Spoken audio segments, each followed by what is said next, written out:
Hello, everyone. This is Brother Benson, and I'm joined with my good friend and brother, Mr. Miguda. Miguda, happy Sunday. Thank you, bro. Happy Sunday to you, but I'm not familiar with the greetings of Happy Sunday. I'm used to Happy Sabbath. Happy Sabbath. And I'm seeing Gibson Corner. Gibson Corner, happy Sunday. You're familiar with the Happy Sabbath. I'm quite shocked when you greet me Happy Sunday. I was like, hey, am I in the wrong place? Because I'm used to Happy Sabbath. Anyway, Happy Sunday to you. Yeah, I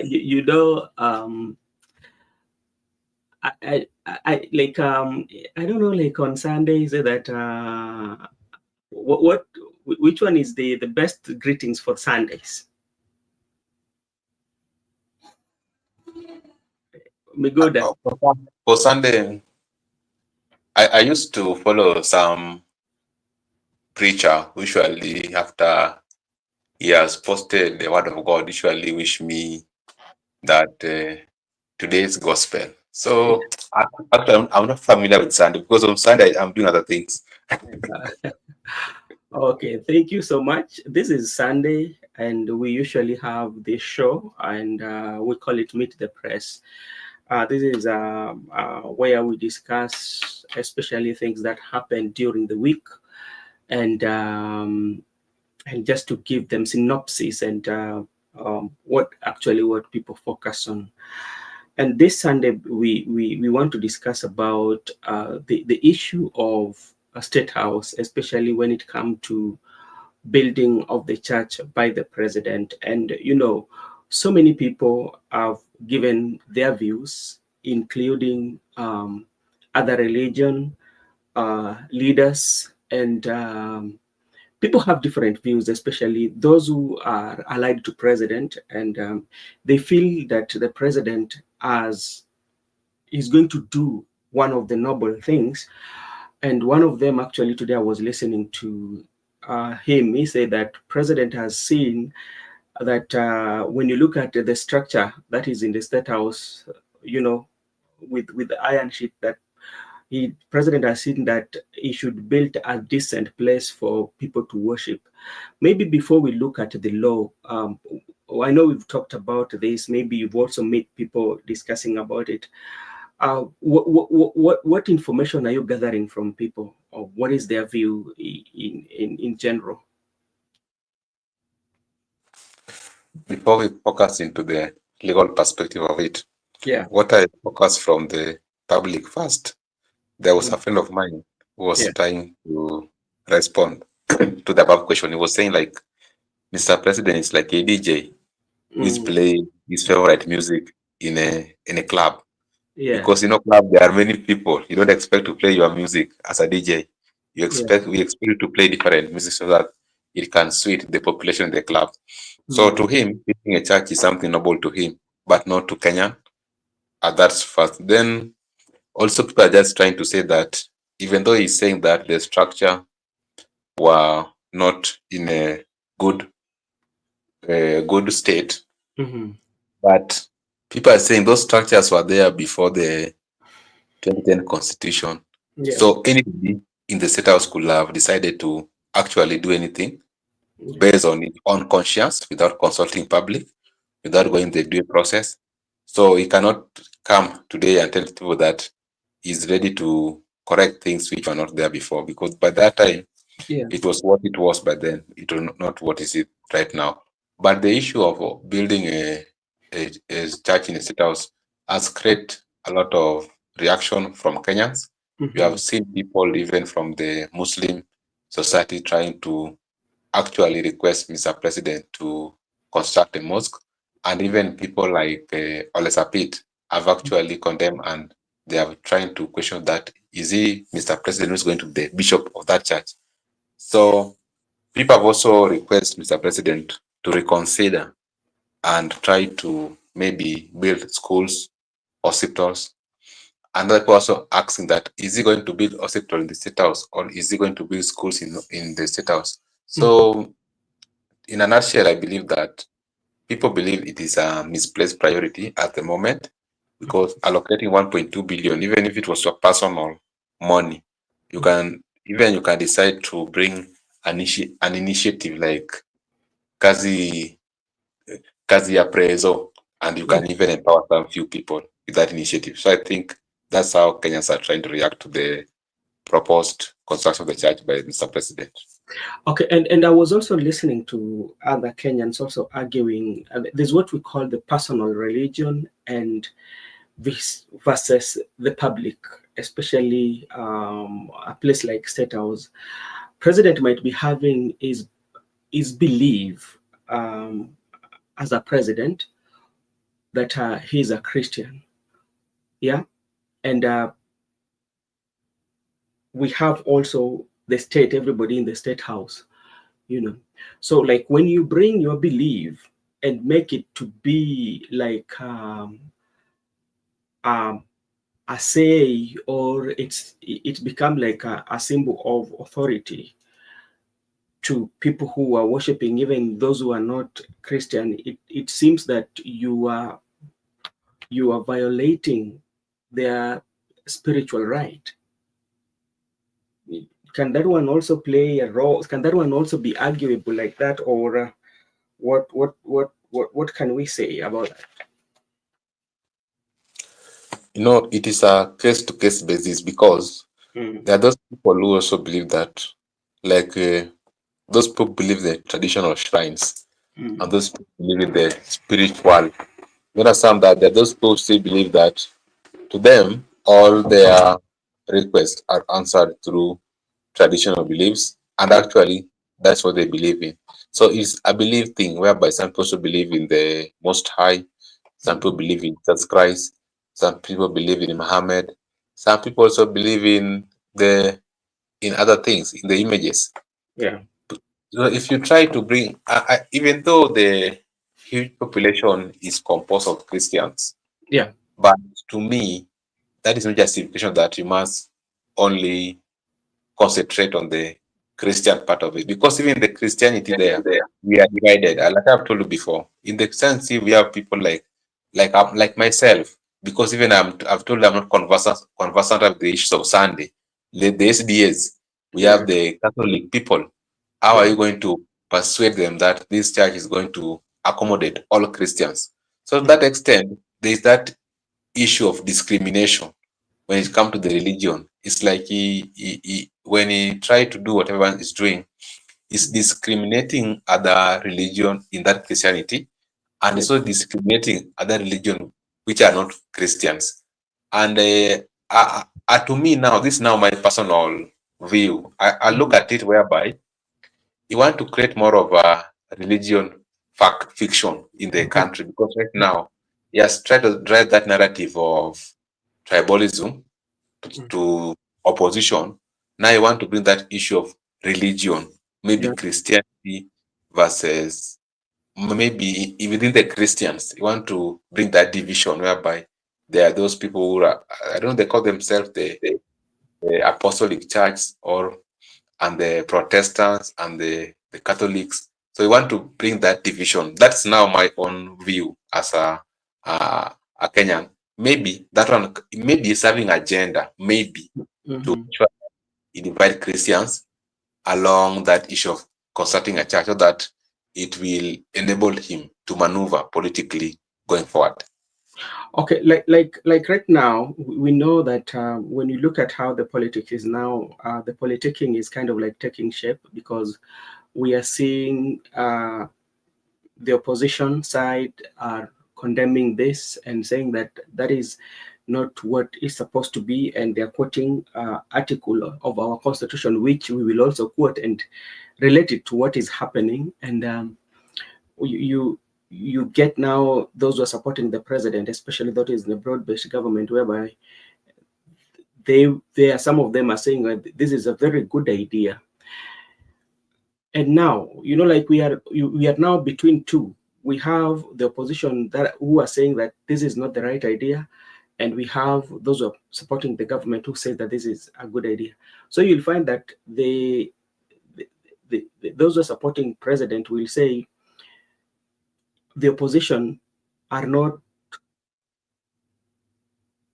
Christian, or they've not seen the salvation. That is, they're being led by Satanic, because they are they are opposing the building of sanctuary. And this one seems it will be dividing, especially Kenyan people, and say that we are the people who are godly and we have ungodly. Can that also play a part? What I think is that if something is wrong, it is wrong, Yeah. whether you are in opposition or in government. Because even in the opposition, even Yeah. within the government, there are things that the government of President William Ruto has actually done good. For instance, when you go to Kasarani Moi Sports Center, the Kasarani Stadium, Yeah. the ongoing construction is good. The Yeah. Nyayo Stadium, even the Talanta Hela. I've never seen opposition trying to castigate the Kasarani Stadium or any other thing. Even the things he has tried to do quite good, like the issue of Oma Bay Stadium, the issue of expanding the airstrip. Yeah. People have applauded him, to my view. But when there is something wrong, you don't need to bring politics in it, that because we are in opposition, we are going to oppose. I've never seen opposition opposing everything. There's a place where people have agreed as the opposition and the government, and there's some instances whereby people have disagreed. For instance, when Yeah. Pasaris was trying to bring that bill of trying to regulate the issue of demonstration, even the people in the government, like the ODM MP, objected, and they say no. They say that is how. So I believe that there's a time whereby when something is wrong with the government, the people in government have disagreed with the government, Yeah. and when there's something wrong, good, the opposition have agreed with the government. But there's some elements whereby they will never Yeah. agree with anything, and within the government or within the opposition. Those people, to my view, they are lying to the king. They're telling the king that everything is fine, you are good, you have no mistake, continue pressing. But the more you do that to a king, the king will mess and mess be, because at times in life, a king also should listen to the subject, not the advisor, because the advisors might always willing to advise you on what you want to hear, not the truth, because they don't want to lose their job. Because if you keep the king happy, you are likely not to lose your job. But when it comes to the issue of maybe you want to divide that, the people who are saying that constructing a church are satanic, and the people who are pro constructing a church are godly people, I disagree, because the people who are trying to object that construction, they are very much objective. They Yeah. have said very clearly that we have no problem, and there are things that stand out. People are talking about this. These are public land, and we are using a personal money to construct whatever in a public land. So there are so much legal inquiries we are yet to identify. And also you find out that the people are questioning that why have you decided to discriminate that you are only dealing with the Christians? What about the mosque? What about the temple? What about the traditional shrines? And furthermore, within the Christianity, there are other people who cannot engage their congregants in a certain altar. For instance, that altar is meant for the AIC. People Yeah. like the SDS cannot organize their meetings there. The Catholics cannot organize their meetings there, because there are some structures, like the SDS people, they don't believe in those structures which are being put in the church, like the cross, like the image of Jesus Christ. Similarly, the Catholic, this is how they want to make their altar to be a little bit up. That is symbolic of the Jerusalem temple. To me, I think there's a lot of division, and so either way, in government or in position, what is wrong is wrong. What is right is right. Okay, thank you so much. And before we look at the constitution and constitutionality, especially because there are three things that has really stood out, especially when people are having a conversation about this issue. One of the things that have stood out is about the issue of the land, especially that is something in question. The issue of president using his own personal money, maybe towards it. Then is also issue of discrimination, especially when it comes to religion. So we will discuss about those, and also we are going to look at also the what the constitution say and give some interpretation of the same. Now, you know, when you build a church, there are people who should come and worship in this church. And remember, now we want to connect it to what the Esther Passaris bill was trying to give about accessing restricted areas, because where that church will be, in case if it is built and the Esther Passaris bill passes through, it means that will be a restricted area. And then who will be allowed to go to a restricted area, because this is a church, and who will be the pastor in that church, and will we be collecting the offerings, and where will those be? Where will those offerings be going? And what denomination will it be? That is where we have a problem, because people are asking that. Is it going to be a private property because he's using his own personal money to construct it? Yeah. And when it's a private property, why is it now constructing it in a public land? Does it mean that he can come in future to reclaim that property, that because I constructed it with my own money, this is my property, so anytime I want to access State House, even if I'm the president, I can access because my property has been constructed in a public land? Or do we see a scenario whereby in the future the public will decide to destroy that property because it does not belong to the public? It was never meant for the public, because there was no never public money used to construct it. So the public can say, okay, because it's not our property, it's a public property which was constructed by the private money, let us now decide to destroy it in future. So it created a lot of tension now and future. And because they say that it is going to be to accommodate people like 8,000, the capacity of 8,000 people, about the issue of restricted area. If State House is restricted area, and I've asked this question, restricted for who?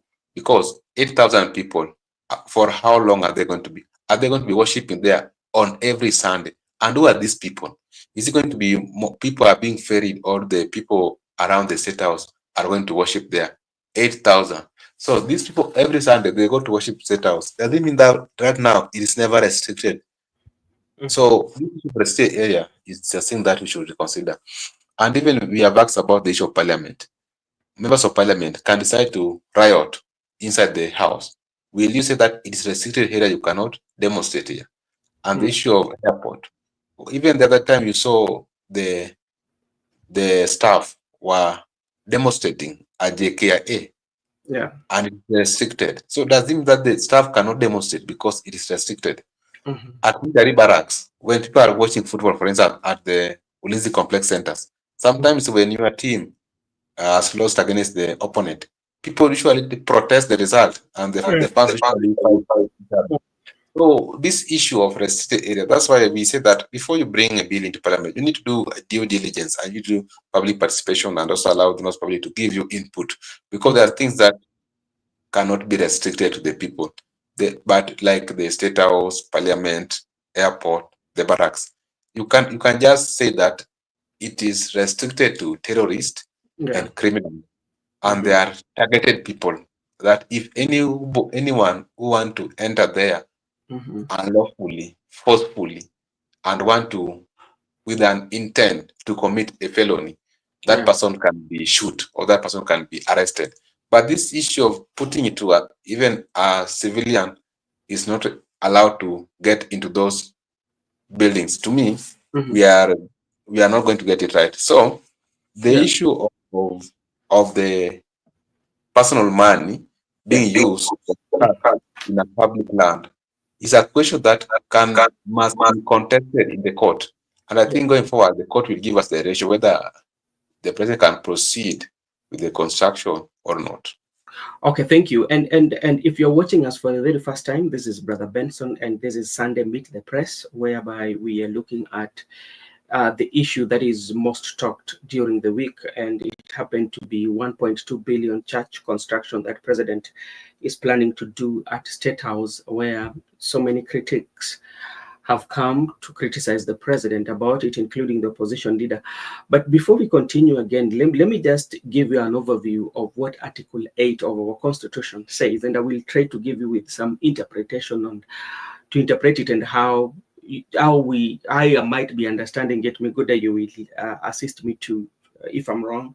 So I will read it here. It say, I quote, Article 8 of the Kenyan Constitution states, there shall be no state religion according to the Kenya Law Reform Commission. This means that Kenya is a secular state and the government does not endorse or favor any particular religion. It ensures religious freedom and equality for all citizens, regardless of their faith. Somewhere that I want you to mark is that this means that the Kenya is a secular state and the government does not endorse or favor. So that was the Constitution say, does not endorse or favor any particular religion. It ensures religious freedom and equality for all citizens, regardless of their faith. So mark on that. And other, maybe to break it down more, Article 8 establishes that Kenya as a secular state, meaning the state is separate from religious institution. They are two separate things. Then no, the government does not have an official religion, nor does it promote or found any specific religion. So those are just religious. So when you come to, we can also talk about the religious freedom. That is still the Article 8. The article ensures that all the citizens have freedom to practice their religions without interference from the state. That is one.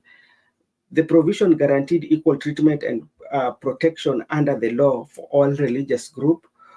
The article has been the subject of some debate and interpretation, particularly in relation to the role of religion in a public life and the relationship between the religious institution and the state.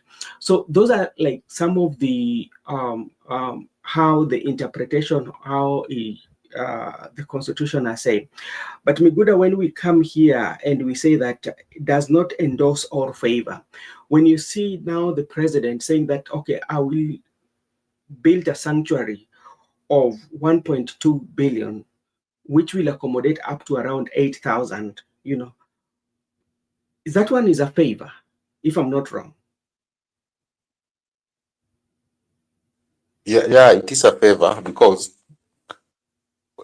first, yeah, Kenya is a state, and understand what a state is.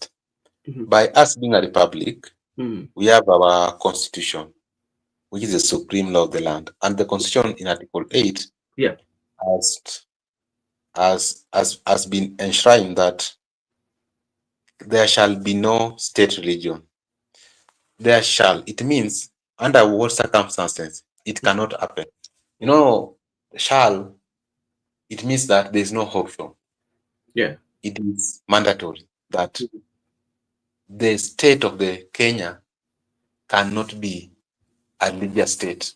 yeah, You understand that there are some Islamic states yes, and there are some maybe Christian state. But as Kenya, we are a republic. We are not a state religion. The state of Kenya is not religion. Therefore, yeah, we are a secular state, the way you have cited in the Constitution. Mhm. If you are a secular state, it means that we are diverse in nature. We are diverse even in terms of religion. We have the Muslims in the country. We have the Christians who have adopted the Western culture. Mhm. We have the Hindus around. And also we have the traditional. Those people, because you understand that most of us are Africans and we Yeah. practice our cultures, and even the cultural has been incorporated in our constitution, the practice of the culture of the African state. So you cannot compel people that all of us must worship on Sunday, or all of us must worship on Saturday or Friday, or we must be Christians. No, we are those of us who are reserved traditionalists, because we are a constitutional democracy, and therefore the culture aspect of it, our culture, we never lost our culture because of the constitution. We Yeah. never lost our culture because of the republic. Our culture reserved, and that's why sometimes we have Utamaduni Day. So the issue of him as the president, head of state, symbol of national unity, he should ensure that he is the symbol of the national unity. unite people irrespective of what circumstances. And the Constitution has communicated very clearly. Then him, being the person who should preside over that communication, is going contrary to the provisions of the law by issuing discrimination by number one, trying to bring the issue of religion, whereby he has decided to construct it using his own money. That brings the issue of favoritism. Does it is now favoring other religion, is now discriminating other religion, and even the religion is trying to favorizing this religion also. There are some people who have been also discriminated. He has decided to select the church that he worships. Like me, if tomorrow I become the president, Yeah. it means that I'm going to construct an SDA altar in that state house. Tomorrow, someone become a president from Muslim community is going to construct a mosque. Someone who does not believe in the aspect of Muslim, Christianity, or Buddhist is going to construct a traditional shrine in the state house, Yeah. which is which. The state house should be open. It should be whereby there is no favoritism. It means like the Catholics can't worship there, the Muslims can't worship there, the traditionals can't worship there. It's only exclusive for the people who is perceived to be his mates in the church. So it is an issue of favoritism, and as the head of state, he ought not to favor anybody. He ought to act on the national unity to strengthen everybody on board. And that's why it was deliberate on Article 8 that there shall be no state religion. Kenya is a secular state because of the diversity of the Kenyan people in nature. Okay, there's something here that Gibson Connor is asking. A church can be a building where Christians gather for worship. A church can also be a gathering of a community to learn and pray about God. Ruto says that he doesn't want the iron sheets church. What do you say about that? Okay, that one, now let me explain it into details right now. Because I understand what Jebs O'Connor is saying about the 2 points, the 2 points above. So lastly, the issue of the iron sheets. To me, these iron sheets were there before. And that's what we are trying to say, because he's now trying to say that he want to transform the iron sheets into the current worldview of the churches. Now he want to transform them from the iron sheets maybe to blocks. I'm not in dispute to that. But the question is, he said that those people who have been there never transformed those iron sheets. But you understand that those iron sheets were there before 2010. And in that repealed constitution, people could decide by their own brain that today I want to construct a church, today I want to build a mosque. No one could question you. There were no national values and principles of good governance. There were no public participation. There were no provision of Article 8 of Kenya as a secular state, and there shall not be state religion. There were no any other clear legal system that define what a state is, that define who should do what, who should not do what. But as the 2010 Constitution has clearly stated that there shall be no state religion, no one should decide by himself. There should be public participation. There is national values. Like we talk about the issue of equality. Equality is there in the national values and principles of governance. There shall be equality. There shall be no discrimination, whereby you must bring members of the Kenyan into board without any discrimination. There must be equal treatment to everybody. If you are treating these Christians the way you are treating them, also you must treat Muslims. Also you must treat Hindus. Also you must treat traditional believers. Therefore, this issue of maybe iron sheet church, the transformation, those were there before 2010. But right now, there's a clear procedure on how to tackle those issues. And the people around State House, how many are they? Because we have heard that there are around like 8 churches. I think there are over 10 churches around State House. State House. So how many people are going to worship in this church and these other churches? So this issue of people are trying to maybe it was iron sheet, I want to transform it. I'm the chosen one. I'm the deputy Christ. I will build a temple for my God. Of course, even this issue of building a temple, Yeah. let me now go back to religion a bit. Yeah. You know, when David Yeah. wanted to build a temple for the Almighty, Yes. the Almighty rejected him because he had shed blood. The Almighty rejected David, even though the heart of David is closer to that of Almighty.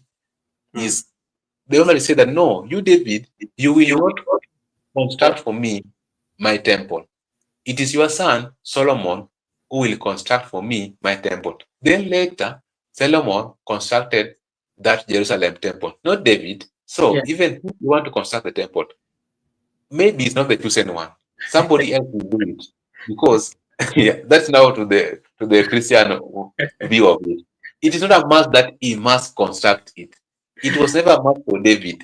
It was Yeah. never a must for the King David, but Solomon Mm. later did it. So I believe even maybe you understand also the ruins of Jerusalem temple, the way it was destroyed.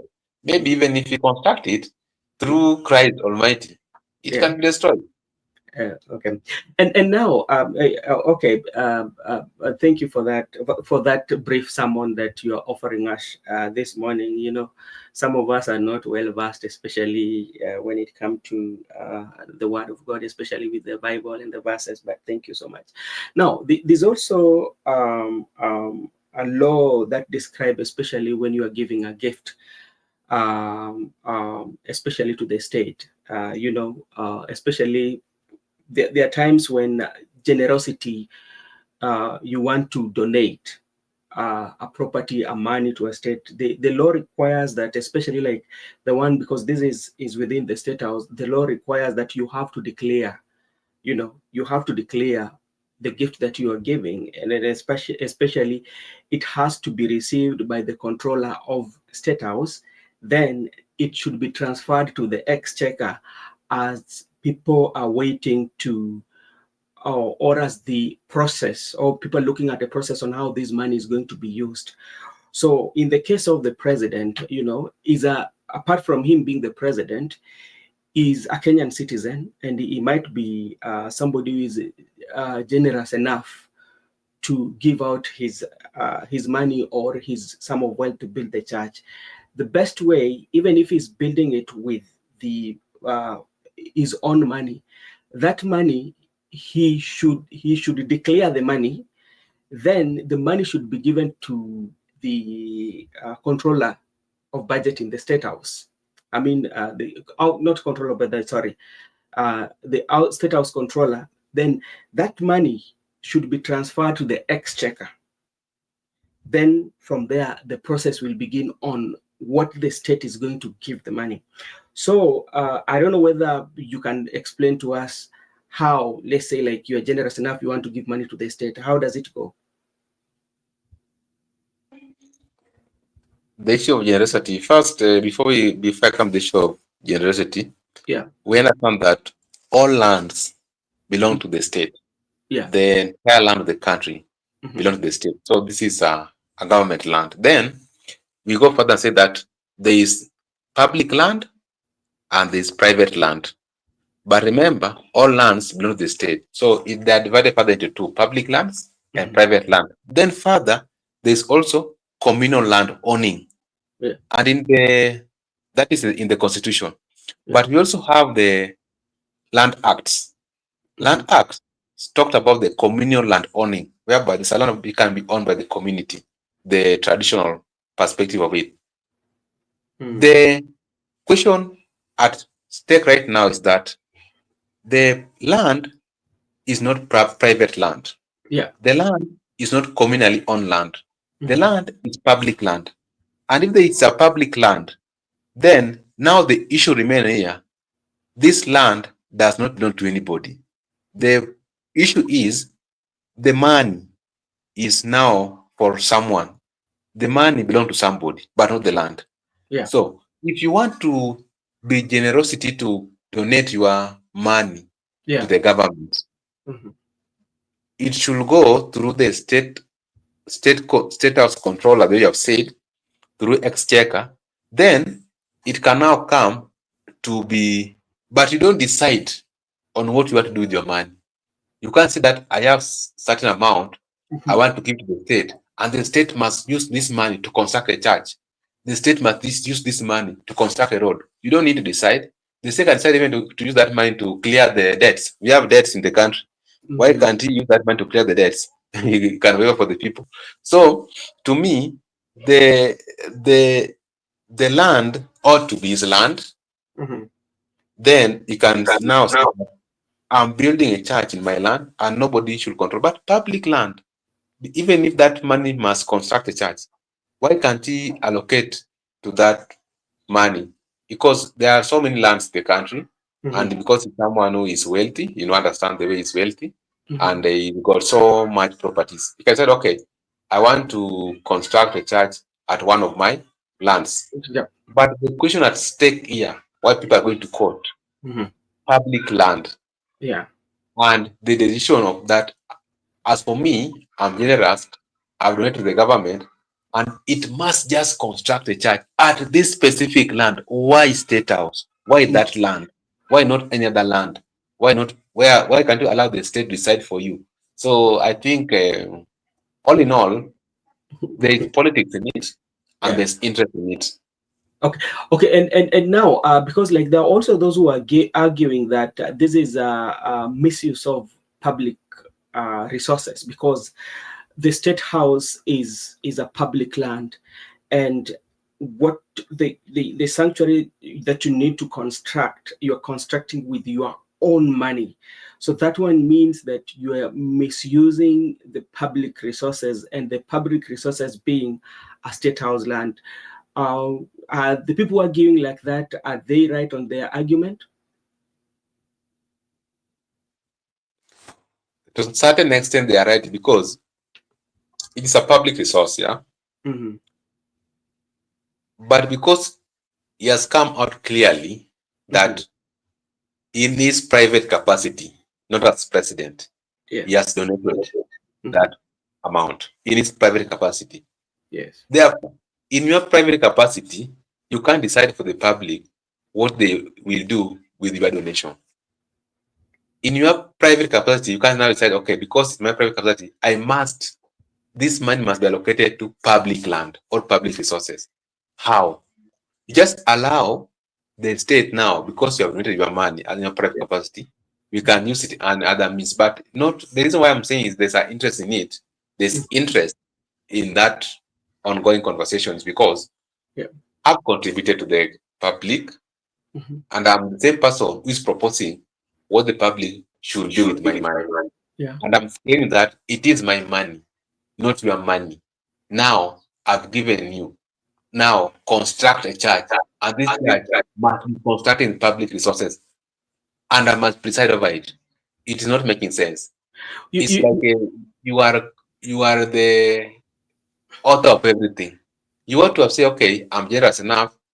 I've donated my money, and I'll be glad so that the state can use it to Mhm. construct a church. Then you allow them to do due diligence in public inspection. Where should we construct this church? At what cost? And the targeted population, but not that the same person compelling people that it must be on the state house. And that public land is, to me, is a very vital one Mhm. that even the head of state should not use it to construct any personal property, in my view, because it belongs to the public. So Yeah. there might be a future Mhm. tension, they have said. Uh, People might, okay. might decide that, okay, this was public land. Now Mhm. it will require us to go through legal process with the president and the public, even in the future when he will have left office. Okay, and that's why there's a law that is required, especially when you want to donate or you are gifting to a state. There's a process. First of all, you have to declare the money that you are, be it a building, in terms of jewelry, anything that you are giving back to state or to public, it has to be declared. So once it is declared, it will go to the relevant authorities.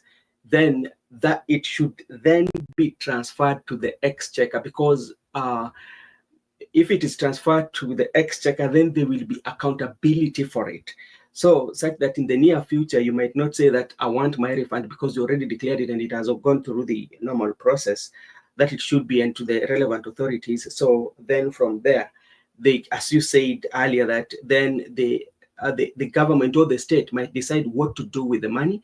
They can decide to go and build a church somewhere. They can decide to do anything that they want. But for sure, this was a very good gesture by the president. But I think the law actually will not allow him. And I know there will be so court battles in this. There's somebody will have to go to court and challenge the what the president is planning to do. And we will be informed. By the way, did you read about an article 2 months ago about one of the leaders? I think it was a member of parliament from Uganda who went for treatment overseas, for treatment of cancer overseas. Then after coming back, he built a multi-billion church. It was a multi-billion church. And there was a celebration when they were cutting the ribbon of the church. It was a multi-billion. So that's so people had different reaction, especially in Uganda and in Africa.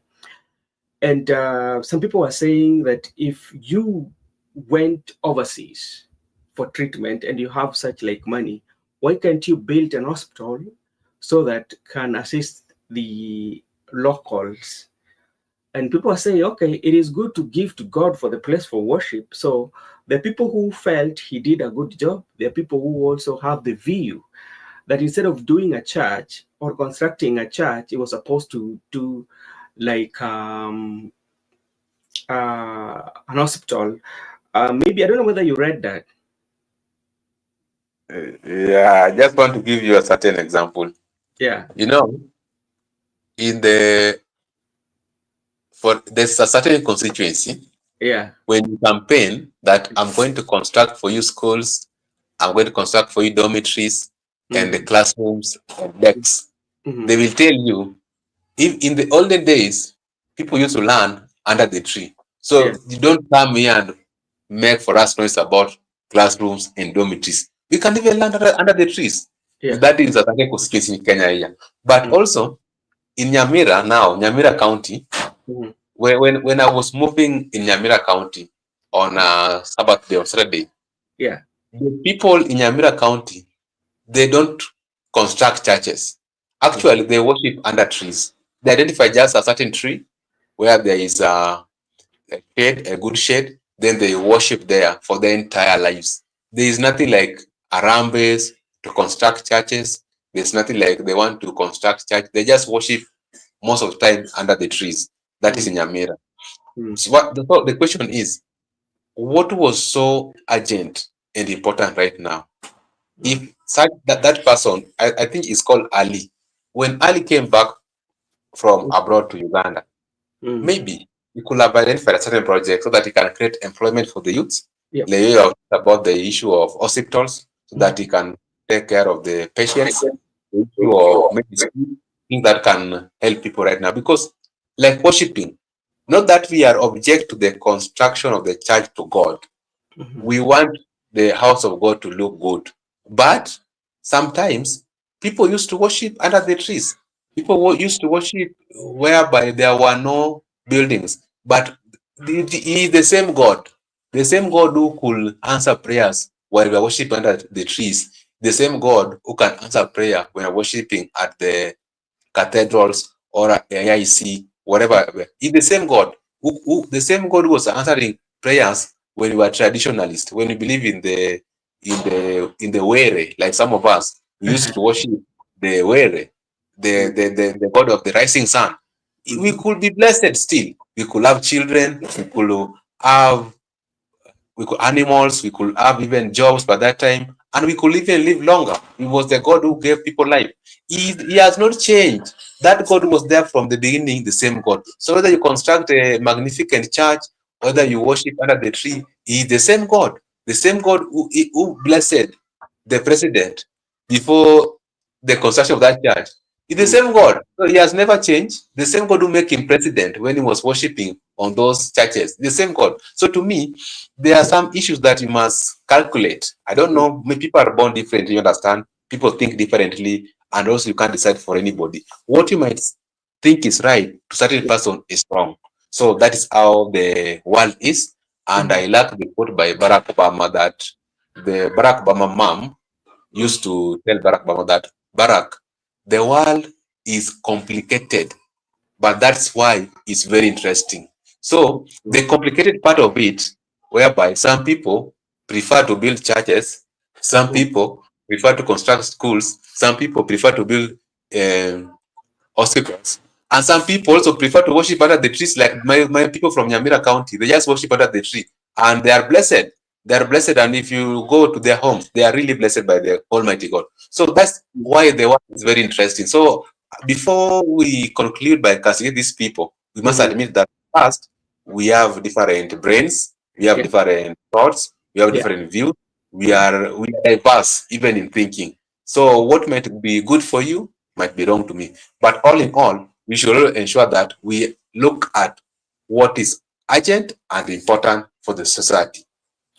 You've spoken about the people from Nyamira worshiping under tree, but that is not new phenomenon, or it is not a new story to African traditional society.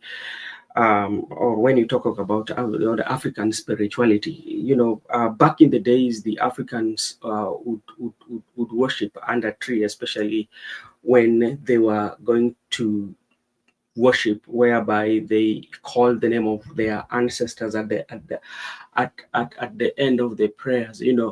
And I don't know if somebody who comes from especially even our brothers from central Kenya, there was this tree. Is it called mugumo tree? What does it symbolize as?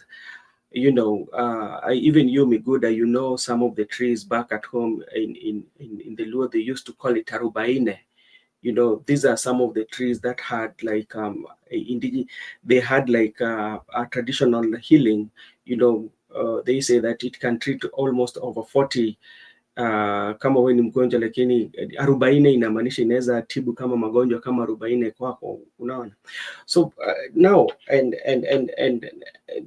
when you look at that, and it gives us the perspective on how African look at religion, especially whereby you find that the religion is treated more or taken more serious than even the people, the African themselves. For example, in a society whereby people cannot access, good healthcare, or people cannot access the building, but you find that because you went abroad, my perspective you might be having is a reason the way you say, but like, what is the best thing that we can do? Yeah. Because like, if we worship, God will always listen to us, whether we are worshiping under a tree, whether we are worshiping him whether we are worshiping inwardly. But like, if we can have scientific, come up with an hospital especially, and build that hospital in the area, people will be accessing to do with Medicare, and they will be still praying. It doesn't matter where you pray, God will still listen to you. Am I Yeah, wrong? yeah, I agree with you that it doesn't matter where you pray. What matters is your faith to God and how you Yeah. believe in Him. Mm. Because I've given an example, like the traditional perspective of it.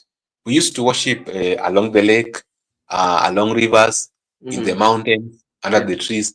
But we used to be blessed abundantly. And even up now, those people believe that if they visit those shrines, their prayers must be answered.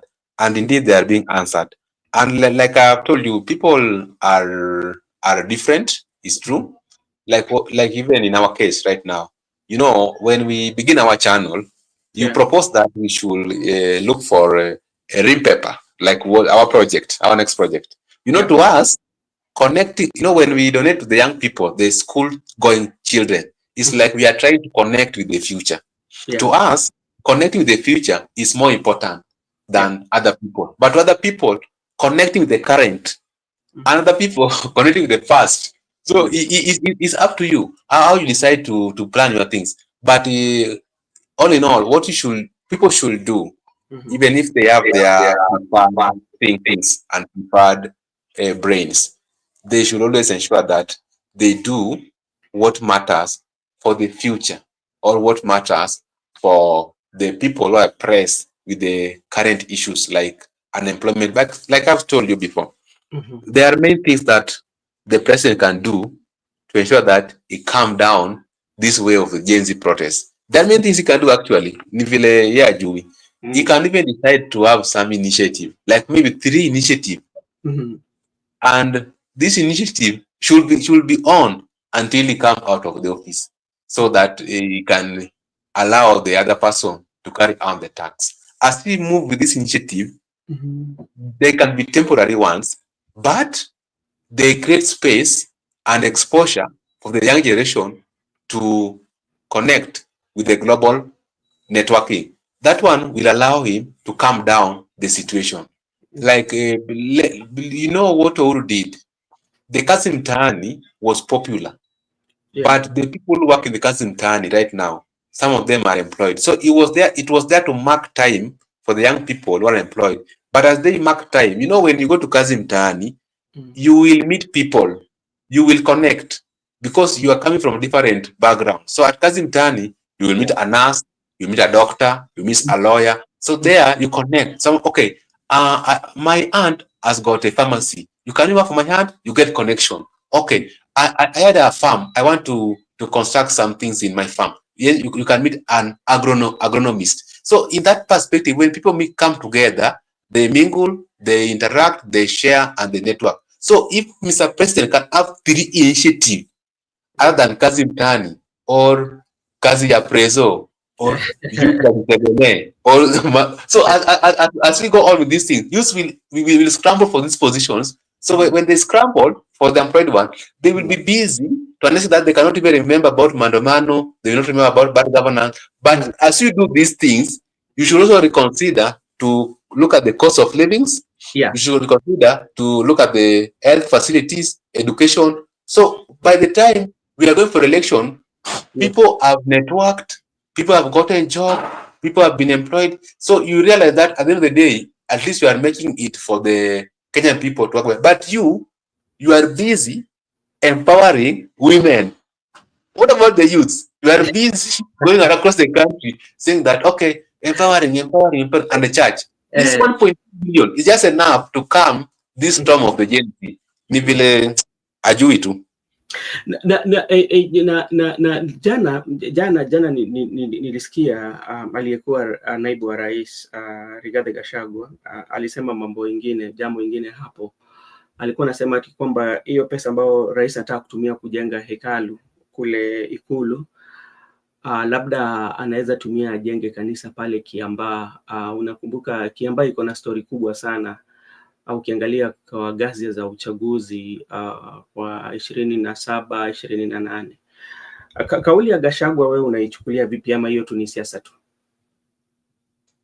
Hiyo kauli ya Gachagua kwangu mimi kibinafsi, na lazima I went on the record that hiyo kauli ya Gachagua, mimi kwa maoni yangu kama yule Mkenya naichukulia kuna kaukweli ifanyika hapo, lakini singependa kuongelea juu kutokea na mambo ambayo mahakama kuu iliamua ya kwamba hao watu ambayo walifunguliwa mashtaka kuhusiana na hayo matokeo wote waliachiliwa huru, na vile vile, lakini kuna kweli hapo ya kwamba watu waliuliwa, na mambo ya kanisa naelewa vizuri.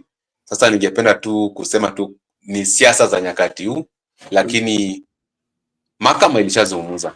I just like to leave at that point. I don't want to delve into it because it was a question at the ICC and there were overwhelming evidence, and we understand, we read it, the people were banned, and that is one of the crimes against humanity, because the crimes against humanity must be systematic. There must be a systematic killing of the people.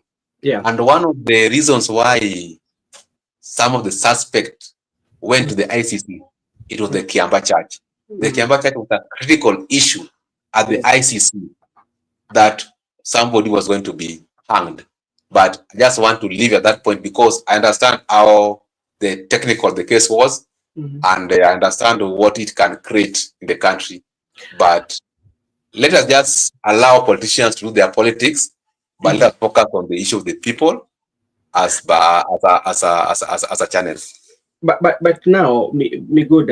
Okay, we are not going to focus on this, but because sometimes when you talk about like the way you're mentioning is a very sensitive, and this is something that has lived for long, and you bring it and compare it to what the Rwanda has done, where like a case like that, we can build like a museum to remind us of what really happened, so that we should not repeat. Because like, even if you go to place, when you come to the US, you go to where there was a 7-Eleven, they've built it and decorated it in a way that people go there as a historical site. Everybody name is in there. Do you think, as a nation, we should make it a public land and put it like a museum, whereby those who are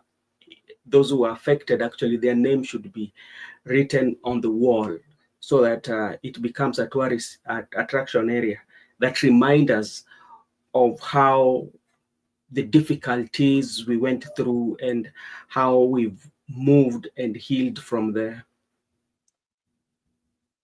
Yeah, I agree with you in total. It should Yeah. be a memorial site. Yeah. That's a good idea from your side, Hmm. but it should not be used as a tool in Yes. politics every time. Because you Yeah. understand, Kenya is not the first country to undergo such crimes against humanity. There Mhm. was issue of Yugoslavia, Yes. and the one for Yugoslavia was even worse. When Mhm. the Serbian soldiers could actually get into the country Mhm. and forcefully get women into that country, Mhm. and these women were put in a camp. They Mhm. were being impregnated in a camp. Then they were there breastfeeding the kids. When the kids were 3 years old, they were being taken to Serbia, and Yeah. these women were now allowed to die naturally. Mhm. And these women were ejected from another country, and because they were just getting women so that they rape them or they impregnate them in a camp, and it was guarded by soldiers.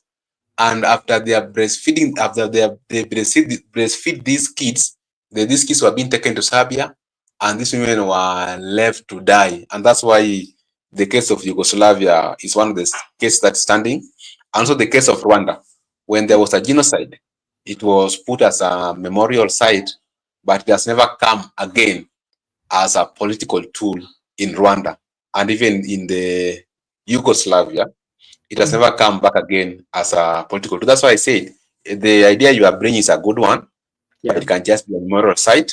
We can have it there at Kiamba, but trying to, anytime we do politics, trying to bring it into the context as an international international point of view. Yeah. I don't think it is something that is being used internationally. Actually, we should avoid it. Not that I'm now defending the perpetrators, Yeah. because Mhm. everything is there. The evidence are there in the ICC. In fact, they were documented, Yeah. and even the issue of Kiamba. I followed the proceedings in the times of. I followed the trial when the issue of Kiamba rise. It was one of the sensitive part that was going to to hang somebody. But anyway, they were acquitted. Yeah. Okay, that's how the legal is, but I think, as a country, it is, we should kind of like, uh, make it a memorial site that each and every time, every Kenya can visit and get that history, even though it was one of the lowest moment of our country. but also history sometimes reminds us so that we should not go back to such like issues, and even those who had those ill mind, it should not repeat itself. I'm seeing Mabella number one is on the comment section. I hope your Sunday is good. Today we are here on our Sunday. Hey brother, how are you doing? Good morning. Happy Sunday. Good morning, happy Sunday. We told me good happy Sunday since he's a Seventh Day Adventist. He said that that is not sounding good to him. Happy Saturday. Was it happy Saturday for him? We call it Happy Sabbath. Happy Sabbath. Happy Sabbath. Yes, How are but you, my friends? How is everything? we are good. We decided to come on Sunday morning to do what we call meet the press, and we were just discussing one of the issues that has been on the trending for quite some time now. It's about the issue of the church, and whereby we were separating the state and religion, and even we quoted part of the Constitution that really explain, especially on how the state it should be, and the religion, and our state is secular state, so whereby it says you should not favor or endorse any other religion. So we were just weighing options and say that was it in order, especially, or is it in order for president to say that I'm building a sanctuary of 1.2 billion? Maybe if you can weigh in your thoughts. Yes, thank you, my brother. This topic we have talked about it. It's making everybody crazy. Yeah. Everybody everywhere is crazy about this issue. Yeah. So I'll start from the religion that he's bringing. Yeah. Because he's bringing the religion of the Bible into play. Because we are Christians, he's bringing the religion of the Bible. So if we know from long time, not even now, even when you quote the Constitution saying the Constitution is secular, even before in the Bible, the king could not interfere with the church, with the temple things.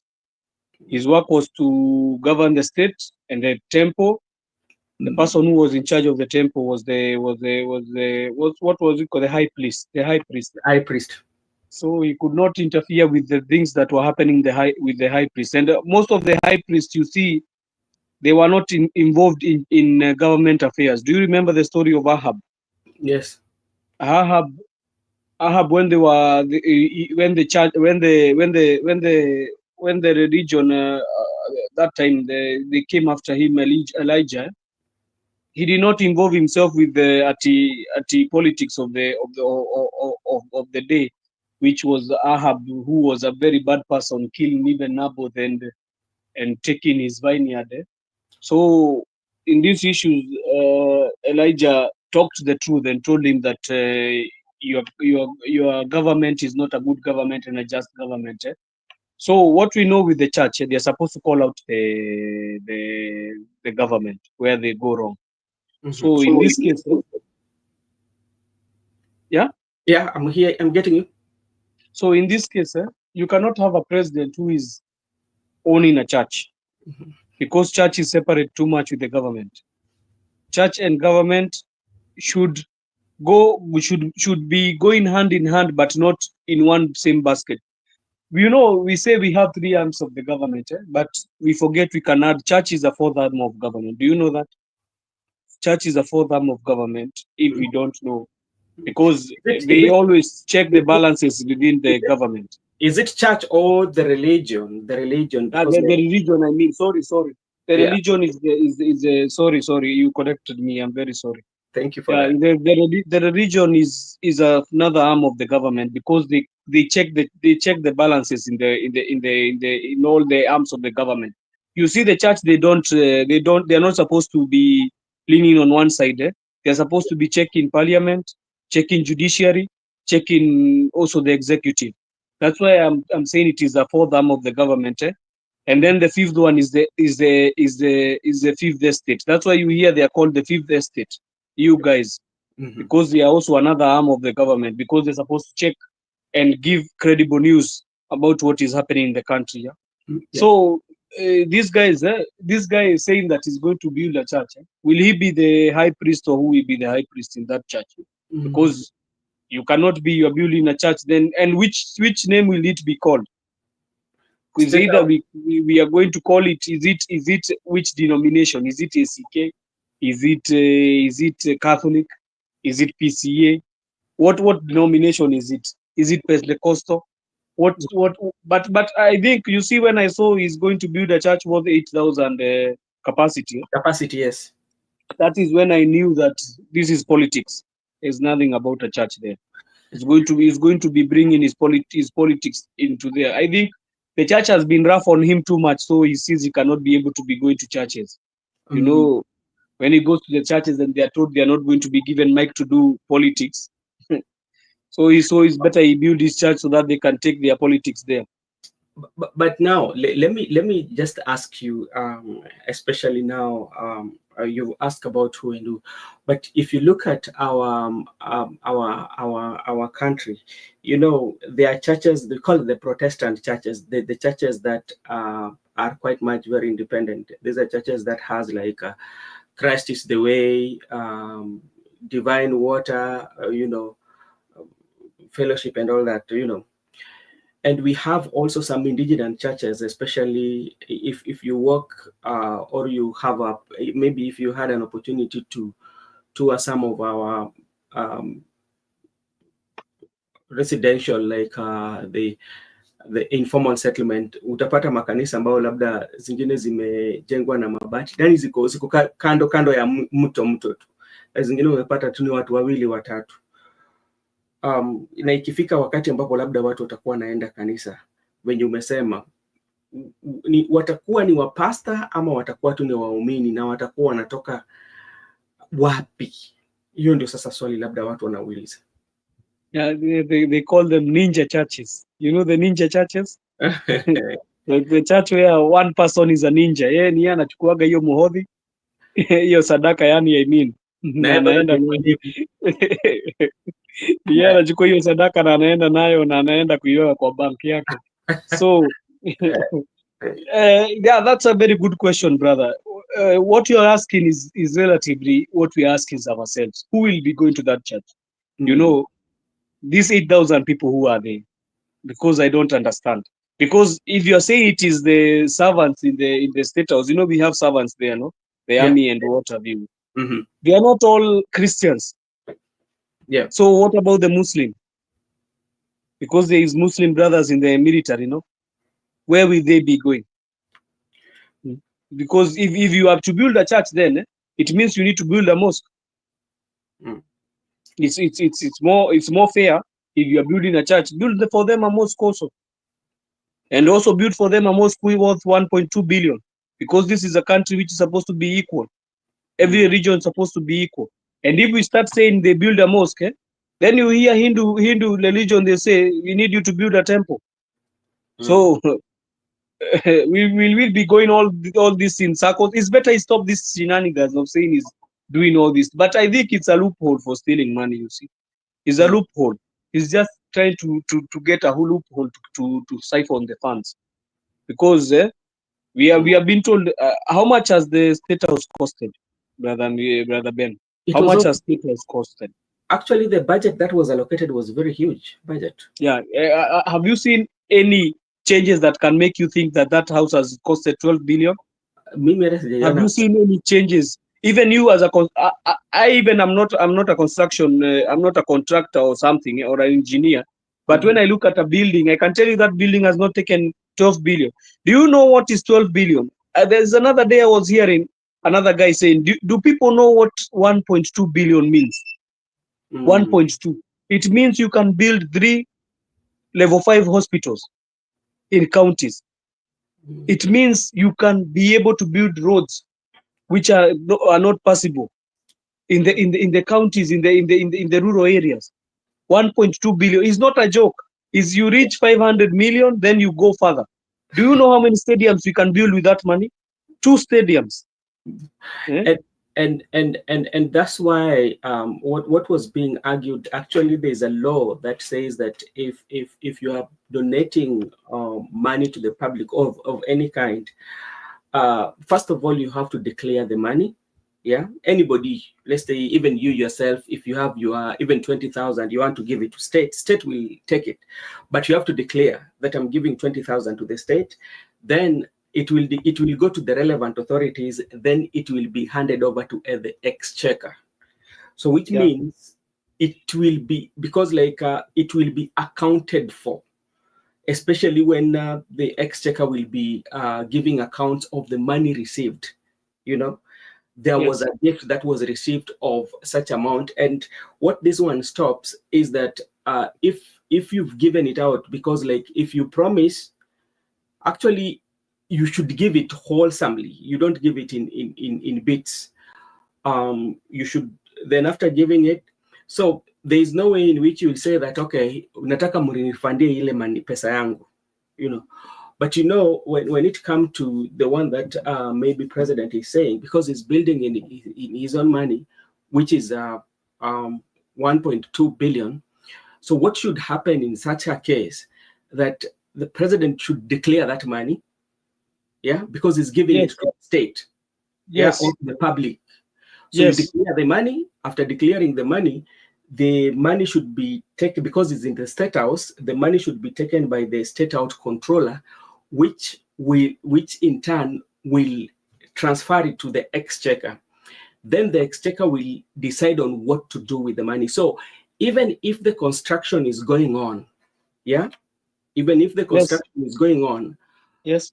the president should not pay it directly, because you will not be accounting the money that has been used. Yeah. Then also on adding what you have said, because what you have said is true.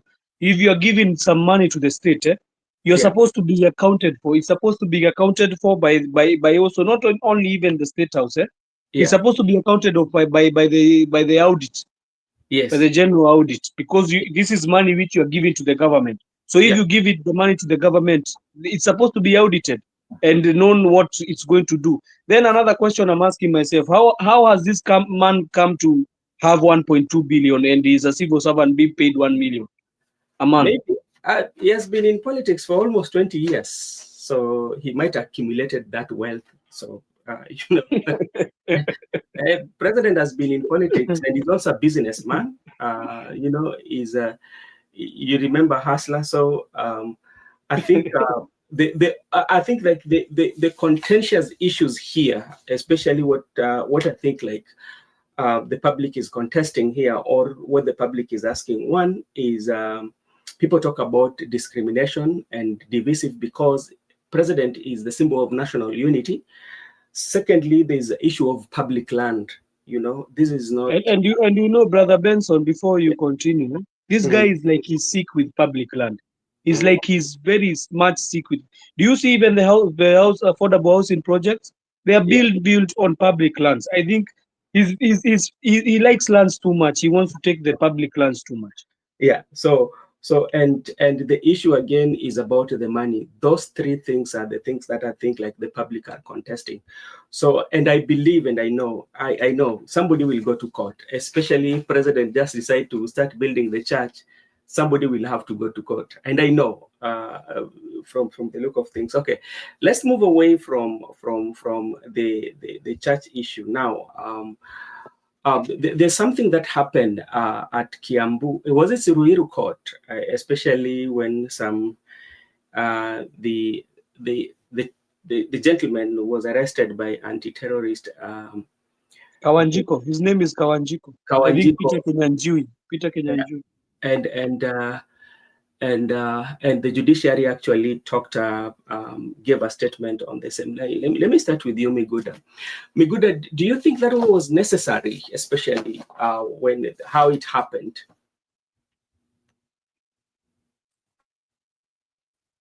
To me, it was never necessary, because I learned later that the guy was taken to a certain police station.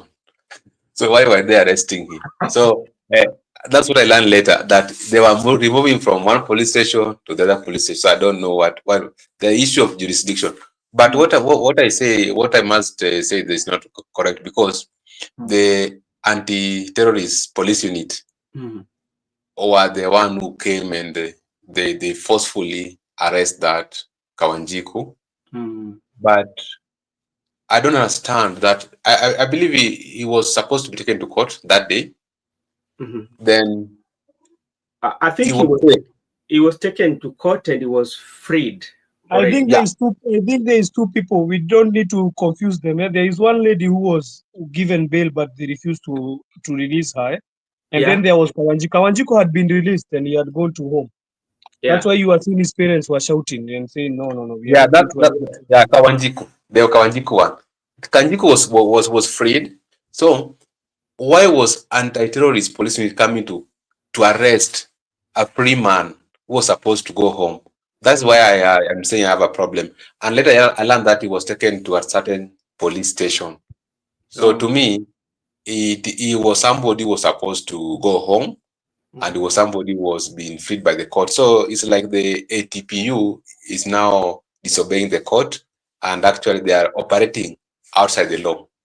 So let's take, like, because this is within court vicinity and this is arm of the government, and from the photos that we saw, there were some shots, gunshots that went on air and in the court.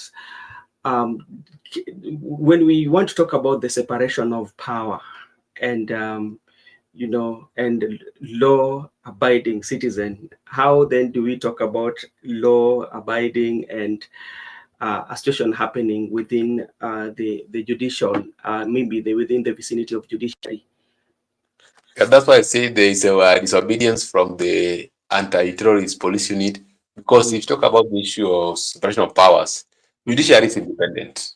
Yes. And once judiciary has made a decision Yeah. that a person should be freed, I think nobody should now counter that order, or there's no order that supersedes that of judiciary.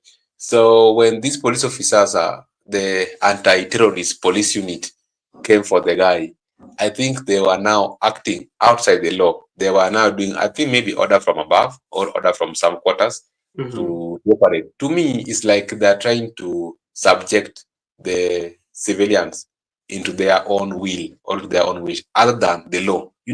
These laws, like the issue of law-abiding citizen, that person has subjected himself to the court, and the court has freed him. So actually, he is a binding citizen.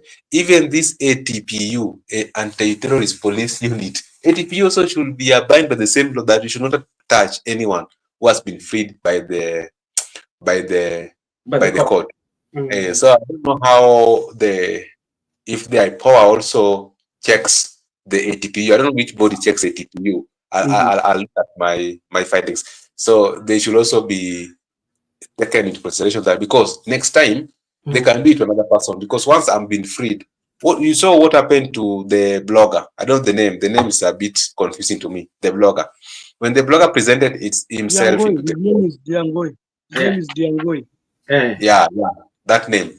When he presented himself into court, when the court pronounced that he should be freed, you saw him walking home. There, no one. In fact, the Chacha Mita said that nobody, and he warned the DCI, don't dare to arrest this guy.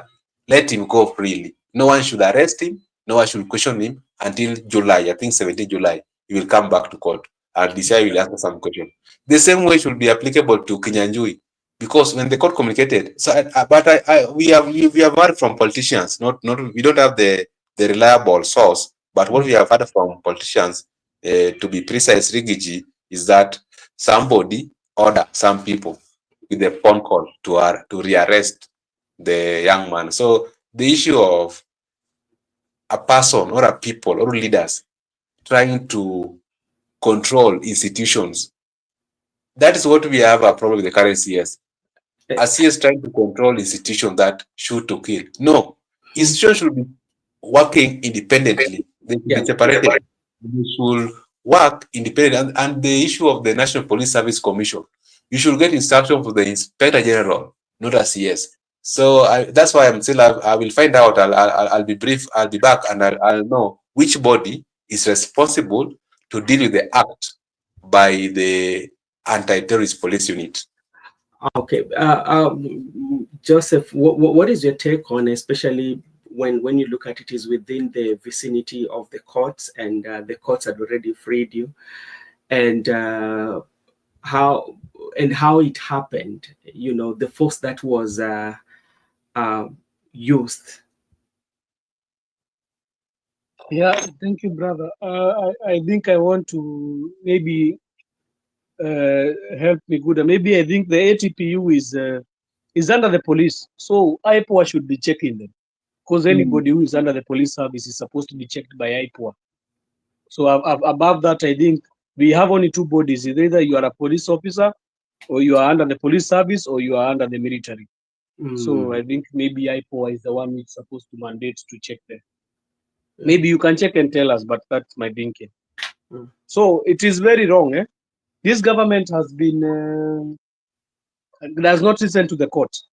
They don't listen to the court orders. They will be given court orders, and they do not respect them. So seeing them taking anti-terror police unit to arrest a man in a police station, in a court of law, is not something big, because they are used to that. They don't care. They don't care about the justice system in the country. They see they are above the law. And how is this one going to, especially right now in the country where we are dealing with the relationship between the police and the people, and especially when you come to a group whereby people are, and people see such like scenarios, how can that gap be bridged? Because this is a question that I've been asking each and every time. How can that gap be bridged? And again, how can we follow the law? Because there's a way in which the law has its procedures and processes, especially if you commit a crime, there's a way in which you should be treated according to the law. But now you find the way this one acted, especially within the courts. I think we are not coming back. We are not coming back from that. Us and police, there is no trust, and the trust will never be there. They even the moment we are trying to build our trust now, I think now we have lost it altogether now, because you cannot be that you are shooting people and you are arrested. Did you see those guys in Homa Bay? They told the police, "We don't need your security. Yeah, just go, leave. We don't want to see you here." And what do you think about tomorrow? Don't you see the police stations will be burnt even more? They will burn even more police stations, because these police officers, brother, there is one which was burnt in my location. You hear that one in Dagoretti South? yeah. Kingongo? It was burnt down. Do you know why it was burnt down? Because they don't give services to the people there in the Dagoretti South. When you call them, I was at home. When you call them, they tell you that hatuna pesa kwa gari, hatuna mafuta ya gari. So which work are they helping us? They are not helping us in anything. That's why you see there is a good relation. Where Brother Benson, where is the good relation between the people and the army coming? And we don't meet with the army. We are always meeting the police. Where is the good relation between the people and the military? Because even when they were there in the streets, you saw when the military were coming with the vehicles, people removed the stones and they told them, yes, you mnaweza pita, and even they were celebrating them. But when they see the police, it becomes another case, because the police have really let themselves down, not even the citizens, because you cannot be told you shoot to kill, and you do that. You shoot even a person who is just selling masks in the streets, without any provocation. So that, I think and now you come and arrest a person in a law court. The mother is screaming. Did you hear the mother screaming? They were even stoning the car, the ATPU Nissan.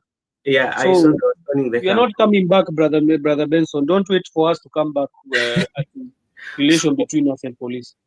Okay, but like if you go on social media, there are few police officers who are now coming out, especially to bridge that gap, and having that conversation with the community.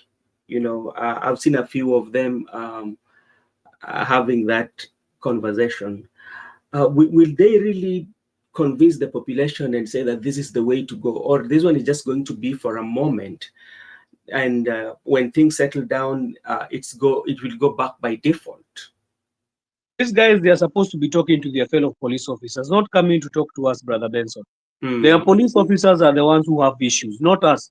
If they have mental issues, you had a clip where Uhuru was saying, Brother AG, I want you to be talking to your junior officers. Just give them, even if they have mental issues, they have all sorts of issues. So, how many cases have you seen about the police? Even a junior police officer is killing his senior. Actually, they need to be talked to. It happened. Miguda, where was that? Was that one in Yala? Nia. It is in Nia where one of the junior officers shot his boss. His boss, yeah. And they need to be talking. They need to be given counsel and guidance and counseling. You see those good police officers, let them talk to me. If I was a police like that, or I could talk to a police officer, because they know themselves. Brother Benson, as we are in here in the panel, I know you. I know Brother Miguda. I know Kevin. If another person comes, I tell him, maybe I don't know this guy. You see, so they know each other and they know how they operate. Why does he not to go and talk to the police who are rogue? Let them go and talk to the police. They don't need to come and tell us here, citizens. First talk with the police, then later come and... Did you see Lagat giving flowers? Did you see them not giving flowers the time of, I don't remember, Valentine? Walikuwa wanapatiana maua I think in the streets. But after that, he came and gave another order, because we had the order came from him. Mukwana said the order came from him, from above, from him. So they need to talk to themselves first, and then they can come and tell us what they have resorted to. Because you cannot come and talk to the citizens, and you're not telling your fellow junior police officers who are rogue. That guy is rogue. The person who shot Boniface Karaoke on the head is a rogue officer. That one is a person who has mental issues. And I still don't know, because on how that gap will be bridged until people reach a point whereby we have what we call a good relationship between the police and the people, and whereby like you can go to the police station and report, or you can call the police for your assistance. Because like, let's say that because there's that disagreement, or that big gap, this big gap, maybe sometimes you're calling police for assistance, and they will also say that, okay, you don't respect us, why should we come? And yes, brother. And imagine in just another day, the incident we saw, a police officer, a full police officer in a uniform, is trapping a goon who is attacking leaders. Then you tell us, brother, we are going to change with these guys. We cannot come to terms with these guys. If you are supporting goons and you are a police officer, we gave you a gun, brother. That gun is our taxes. We gave you a uniform. We are feeding you. We are paying bills for you. Then you go and hold a meeting with a goon, and you say that you are going to support them to beat other people, other Kenyans. Brother, we never heal from that. I'm telling you, the relationship between us and police officers, it has gone to another deep level. But can it be like, okay, can it reach a point whereby now the citizens themselves take that initiative and say, okay, you know what, let us do what we call community policing, whereby let's start interact with these with our law enforcement officers and say that these are some of the things that we should work on, and build that relationship so that we do not have this gap. Can that one happen? That now it is not the police themselves who take the initiative. Now the people, especially now, for instance, there's a police post within your area, and the people who are coming from that area now, they familiarize themselves with the police officers who are there and say that, okay, this is the way forward that we are planning to work with you, and we want you to work with us. Yes, it can happen, brother, because the police officers are our brothers. They are our sisters. But the problem, the police force need to come out to come out of the bed with the executive. If we see the police force has come out to bed with the executive, we are going even to do all those things. It is going to be now. We can be able even to talk with the police officer. But as long as I'm talking with you and we are community policing, we are doing the community policing, and you are being given an order. Did you hear them wakijibu Murkomen? Yes, sir. Did you hear them? Yeah. They are being told that he shoot. Wanasema tu yes, sir. Yeah? So those, if they are going to come out of the bed, who is Murkomen? You know, Murkomen is just another politician. He cannot come and command a person who has been in Kingongo doing drills. Mtu amekaa Kingongo for all that long, alafu ametoka, alafu amefanywa inaitagwa nini, pass out. Then a person who has never even been, maybe even he has never seen problems in his life, he's coming to tell you that you shoot to kill. You shoot and kill your brother. See, as you know, one thing that the police forget, Brother Benson. Yeah. The leaders will tell you come and shoot to kill. But who do you meet in the evening? The same people. You meet the citizens. You don't go to stay in Karen. They come to stay with us in the ghettos. Ama wanakuwaga wamekombolewa pahali Karen. So wanakujaga huku tu kwa ground na sisi. So when they even me, if I was a police officer, if I'm given such orders, I will will not do them. It's better you do to me what you are going to do to me because but I think there is some modes they take. Sasa wewe ukijaribu kufanya friendship na mtu amekunywa oath, brother, ni kama useme utafanya friendship na Mungiki. Unaweza kufanya friendship na Mungiki, brother? Hapana. Huwezi, huyu ni mtu amekunywa oath, so you cannot. So it's, brother, it's going to stay like that. Even not in Kenya. Police and civilians, they don't come together. Kuna mali wasikilizani na itabaki kwa hivyo. Hata ulisikia wimbo ikiimbwa na huyu madamu wa Jamaica anasema civilian and police, I don't know, taxman and police. They can never. Na iko ni Jamaica huko si Kenya. Lakini I hope and believe that at one point we will bridge that gap, and also this one might also go to our leaders, especially those who are in the leadership, whereby might be maybe Miguda, if you can weigh your thought, especially in leaders who usually use to weaponize the police force, to be used as a tool, especially to suppress your opponents or to show your might. What do you think about that, and what should such leaders do? Yeah, I got it. Joseph, is true. The IPOA is the one which oversights the ATPU. What I was confusing is the ATPU is under which department, but I find out that the ATPU are under the DCI. Of course, they are all National Police Service Commission. So it's under the DCI, but the oversight remain IPOA. That one, I got it very right. Thank you. I did not know also. You educated me. They're under DCI. I did not know. I thought it's a body on itself. Yeah, it's under DCI. That's why I was getting confusion, but I've got it. But Benson, the issue of leaders trying to use criminal justice, I usually call it criminal justice system to settle political differences. This one, I can't just say that maybe it's only applicable for the current regime, William Ruto. It has been there. Yeah, it has been there, whereby there are people who believe that you must, and I don't know where this culture came from, because even in our local politics, that if you have a divergent opinion, they must label you as a rebel, that so and so is a rebel. And let me give you an example. Yeah. In ODM, when Ruto came to power, there are those MPs who went to State House, the likes of Professor Tom Ojienda, Elisha Odhiambo, and Mark Nyamita, Abuor, those ODM. They were labeled as rebels. Gideon Ochanda. They were called as rebels. But when Raila went to meet Ruto, the ODM and UDA negotiation, now Raila is not a rebel. Mbadi is not a rebel. Mbadi is now CS. But these were labeled to be rebels. So the question is, who is a rebel? Who is not a rebel? That's because you have a divergent opinion. Now Babu Owino is having a divergent opinion that William Ruto is unpopular. And for him, as Babu Owino, he cannot support a leader who is unpopular. Now Babu is being labeled as rebel, but they were disappointed during Ojwang's funeral. Babu is still loved by the people. And when it comes to now the state, whenever a state want to deal with you, if you have disagree to collaborate, like Natembeya, Rigiji, Rigiji, they impeach Rigiji. So Rigiji already they have punished him by impeaching him. They have punished him.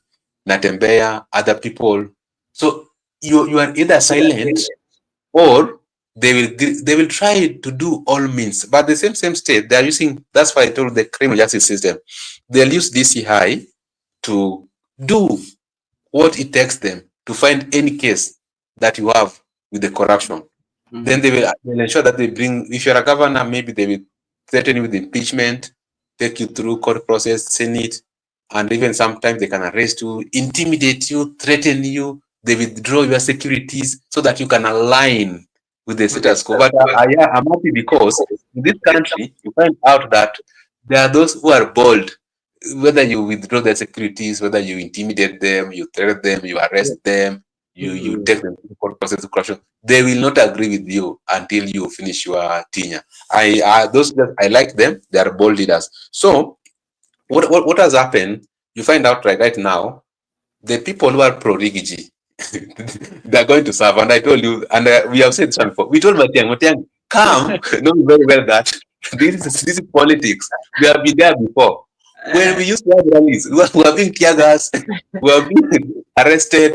Those things are happening. So if you are not bold enough, kindly give way for people who can do those things. But if you are coming there to joke, that you want to joke, you want no, expect. And I like what Rigathi Gachagua is saying. Rigathi Gachagua say, okay, come and arrest me. I'm ready.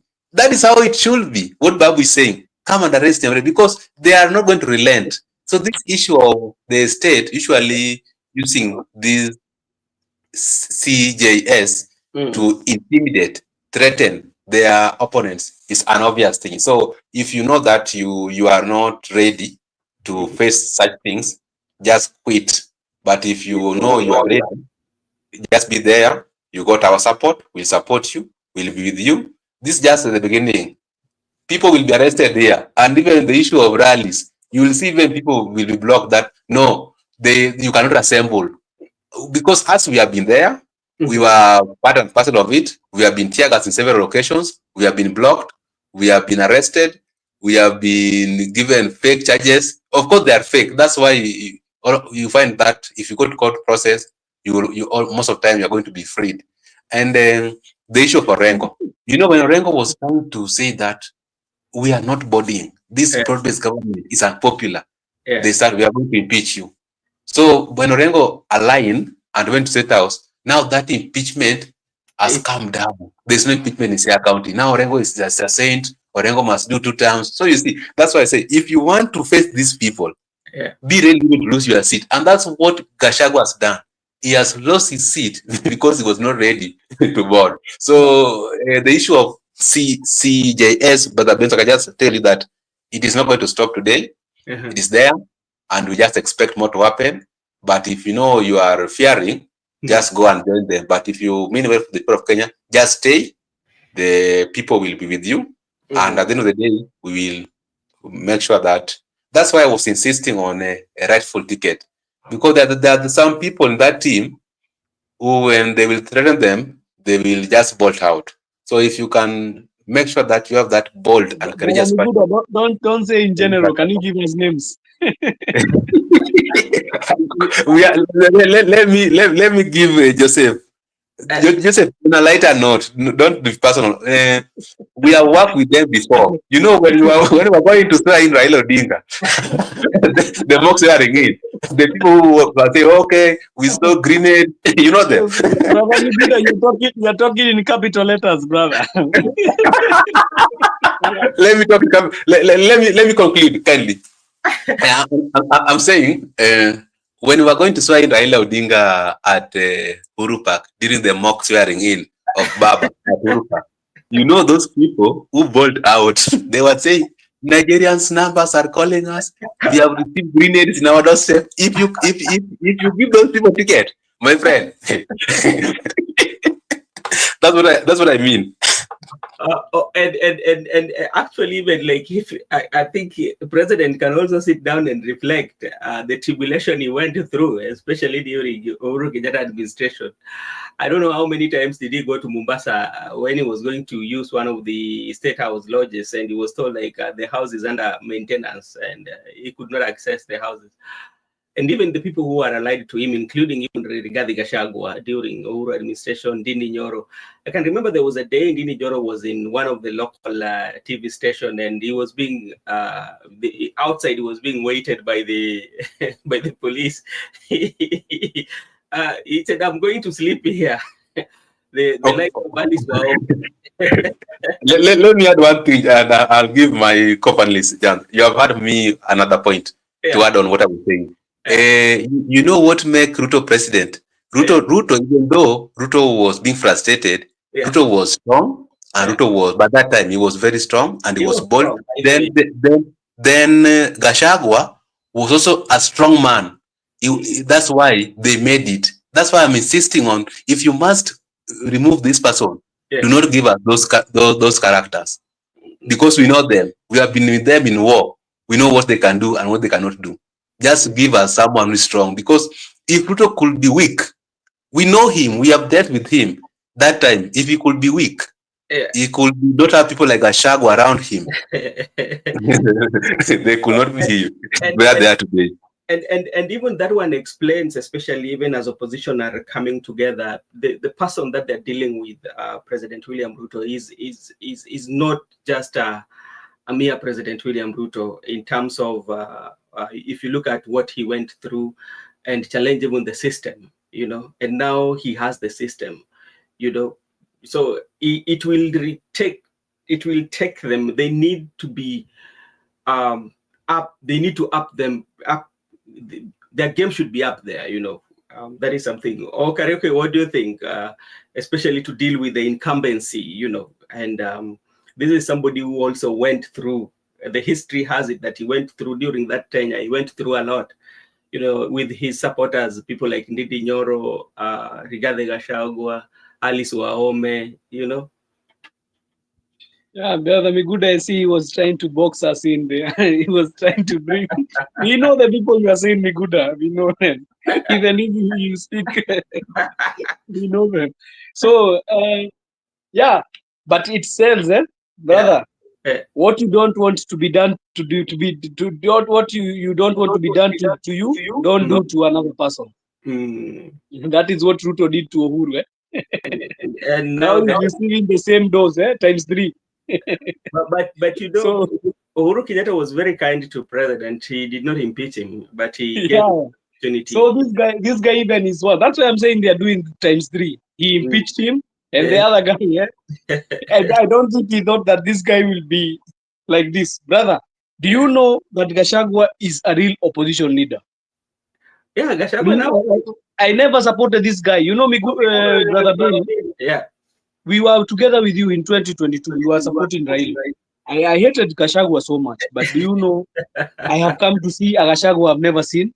You know that? Do we understand that Gachagua has just been a member of parliament once only? Only once.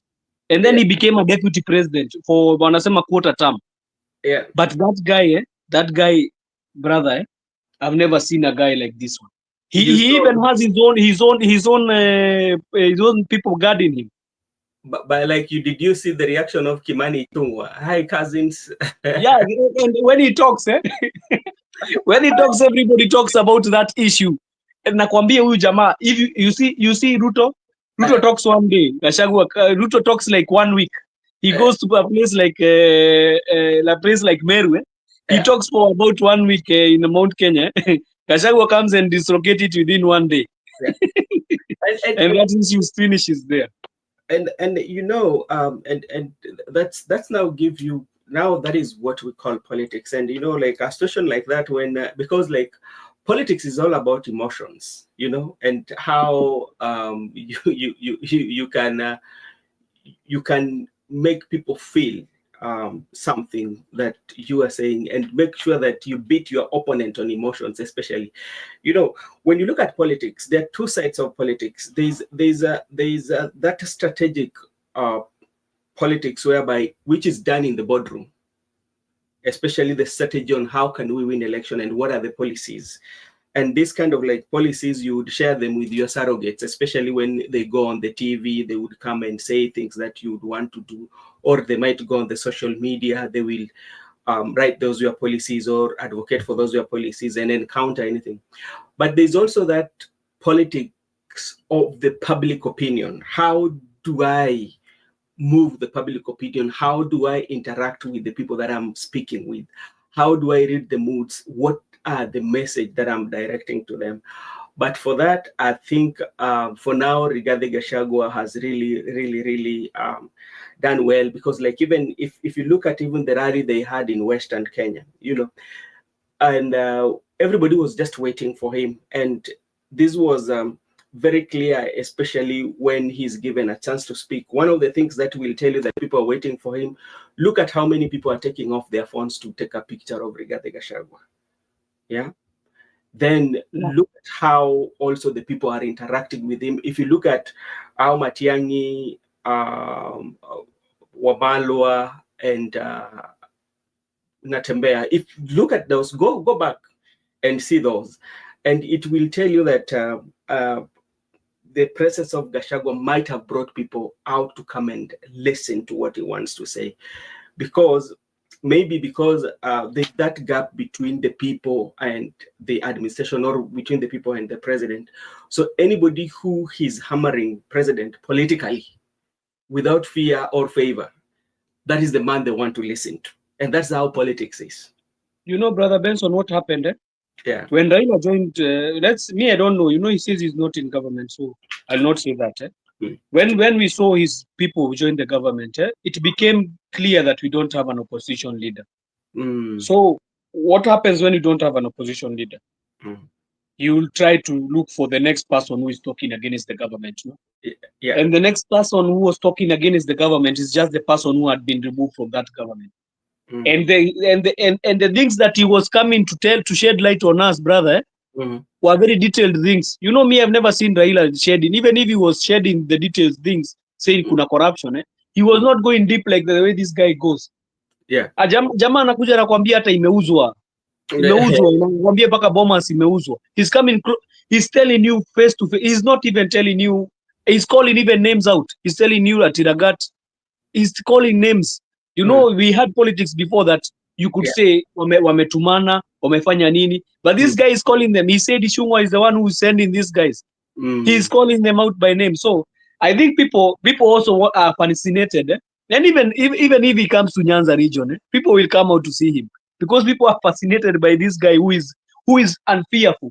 You know, people always think that we fear the government.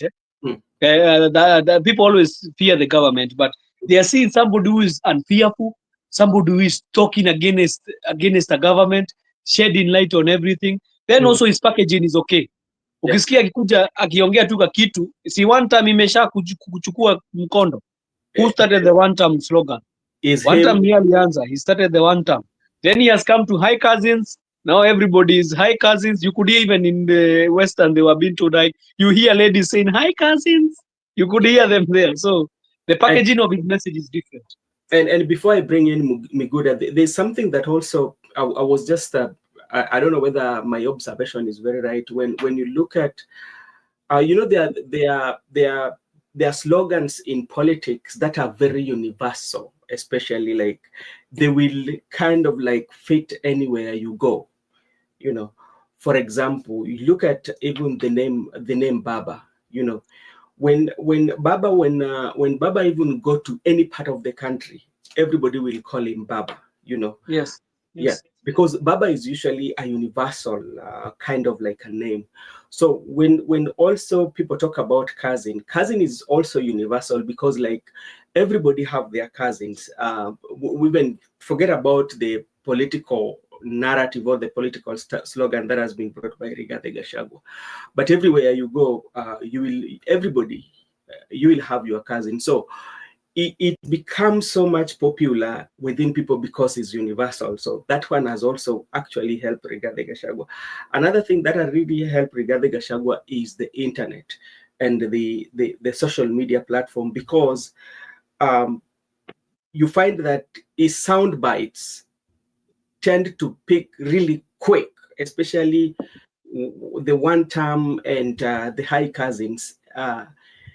It picked so quick, and with the internet and people keep on playing, so it went viral. So I think that one also might also be helping the narrative, especially if opposition are very good when it comes to strategy in terms of politics. They should always make sure that they use him to spread their message. True. Yeah, he's the only person who can voice their messaging. yeah, it's reception is reception. You know, like a position whereby people have reached like every Sunday, like today, people are waiting. What is Rigathi Gachagua going to say? That is what people are waiting for. And once you get a new sound bite, then that's what is going to go through. Look at comments. Or Miguda, have you seen comments about him? Like somebody, even I see people in the YouTube channel, they have a channel, they call them comedies. And what these comedies are, some of the comments that the TikTokers are using on Rigathi Gachagua soundbite. You know, it's compiled for almost like around even 17 minutes on the words that he has said, and you know, and this one makes it go viral. So I think that is a good strategy for opposition, and maybe the government side should also find on how to encounter that, especially to get interaction with the young people and make sure that their things go viral. Brother Benson, they have tried. Yeah. No, mimi ni noma, si noma. Okay, Brother Benson. Yeah. That's a good observation. The one you saw about the issue of universal of things like Baba, universal, and also the Kazi. That's a very, very, very, very, very good observation you have actually observed when it comes to politics. And also there are some things like you understand, you want to communicate to the young people, the Gen Z or the comrades. The way you even observe the way Babu used to communicate to them, you must communicate to them something that is contrary. The way he was telling them that police station, Eljichoma, they like such things. So for you to communicate with young people, like this issue of one term, you understand that at a younger age, you are likely to have there are many heartbreaks. So when, as a young person, you are growing, you are meeting different ladies, heartbreaks and so on. You must, so, when you communicate to comrades, you have one term. So you make them happy that, okay, this lady is one term, then you look for another one. So such things make them so happy. Nowadays you're sleeping them in, eh? Nowadays you're sleeping them. You are making them so happy when you say one term. They say, oh, even those are excess. Yeah, one term, X one term. So those things, and this issue of mimi normal, see normal for the boys who ladies have already dumped. So they say, okay, mimi normal. So when you want to communicate to comrades, so young people tend to be a little bit talk about mambo na mapenzi, mambo na relationship. Most of them, their mind is stuck in relationships. So if you tend to, most of the time you talk about relationships, you get that constituents, and that is what Babu mastered so much. Babu usually talked about relationships, so he cannot lose that constituents no matter what, because he has mastered that. And the government actually, they have failed. Let us say they have failed, because when Gachagua is driving the issue of cousins, which is universal, they have not countered that one. When Gachagua is countering the issue of one term, so they are trying to bring the issue of two term or kumi bila break. When you talk about break, it's about gari. Si kila mtu kuna gari. Gari is not universal. So the issue of break does not sell that too much. But one term is more popular. So this government should go back and hire brains that can assist them to counter these universal slogans. And is also something that I've really observed, especially, and it's something that I'd already spoke about it some years back, especially some of the words that especially the women leaders usually use as at the political podium. I don't know whether that one really disrespect them or it doesn't, especially when they talk figuratively that mwanaume lazima aende tambili, and they equate it to themselves. I don't know how they feel to themselves when they say that is only like hakuna mwanamke ambaye anampenda one term, sisi tunapenda two term, on how they take that and bring it into the relationship. I don't know whether how do they feel when they go back home? I think it's very wrong. I'll take it and say it's very wrong, because don't bring your bedroom issues into politics, bro. When you come and tell us ati mwanaume nyinyi mnapewa nyundo na mnapewa nini rungu, mnafai kuwa mnagonga hizo vitu, ati mko na rungu ingine ya kugonga. These are things which are disgusting. You know, when even when you look at the crowds there, they don't get happy too much because you're talking very disgusting things. It's you know what happens, especially the people, the leaders who talk about those things to do with the bedroom issue in kind of like in a very intelligent way. They're using literature are women, because like you'd see men laughing, because the men usually don't talk it about much. But what you saw what happened in Kilifi and the majority of where the women are politicians, when they have men, and you know the men will just laugh, but like they are the authors and the narrators of that two term in the way they twist it. I don't know where they maybe they find that it is okay with them, or it's more appropriate for them, can bring them people closer, but I don't know how they feel. It's something that maybe one time we would get one of the leaders. I'm working on that. I will get one of the leaders and maybe have an interview with them, and maybe to know their perspective on how they use that, or it is a matter of they just want to make the crowd to go wild, or they would just want to interact with the people. and then it will you know what that brings. Mm-hmm. That's why you see they are being called flower girls all the time, because Mm-hmm. if you come and talk about issues about your bedroom, it means even you are not a leader to talk about national issues. You still have your issues with your family and your bedroom issues. So that's why you hear they are going to be called flower girls and ladies who are just like now. Like if you look at this lady called this nominated senator, this Yeah. lady Nyamu. If Mm-hmm. you look at her figuratively, yeah, you just say she's just a flower girl who has just been given work. But there's other women who have worked hard to get those positions. There's people like Akina Wamushomba. They have worked hard for those positions, my brother. But there's others who are just begin. That's why I say, you see this women representative, let it be done with. Let it be done with in 2027. I'm hoping it to be done with. We finish Yeah. with it. It's just a nonsensical position. Let it Yeah. get done. I hope they are not going to return it back. Okay, hopefully they don't, but like I think it is in the constitution, so it's not very easy for them to do away with it, because you know one of the reason why I feel the women's position was brought in, I think it was for gender balance. Or Miguda, what do you think? It was the because it took that gender rule Mm-hmm. whereby we expected to have representation of women into the National Assembly, but because even we have 290 constituencies and plus 12 nominated members of parliament, even if you nominate 12 to be women and we go to election, we cannot end up with the 2/3 gender rule in that house, because majority from the history has always been men. So they saw it wise that for them to have that number in parliament, let us introduce the women rep for 7 counties to come. That's why they don't go to Senate. Remember, they are being elected at county level, but they go to National Assembly. They don't They don't go. go to Senate because they wanted that number to be the National Assembly.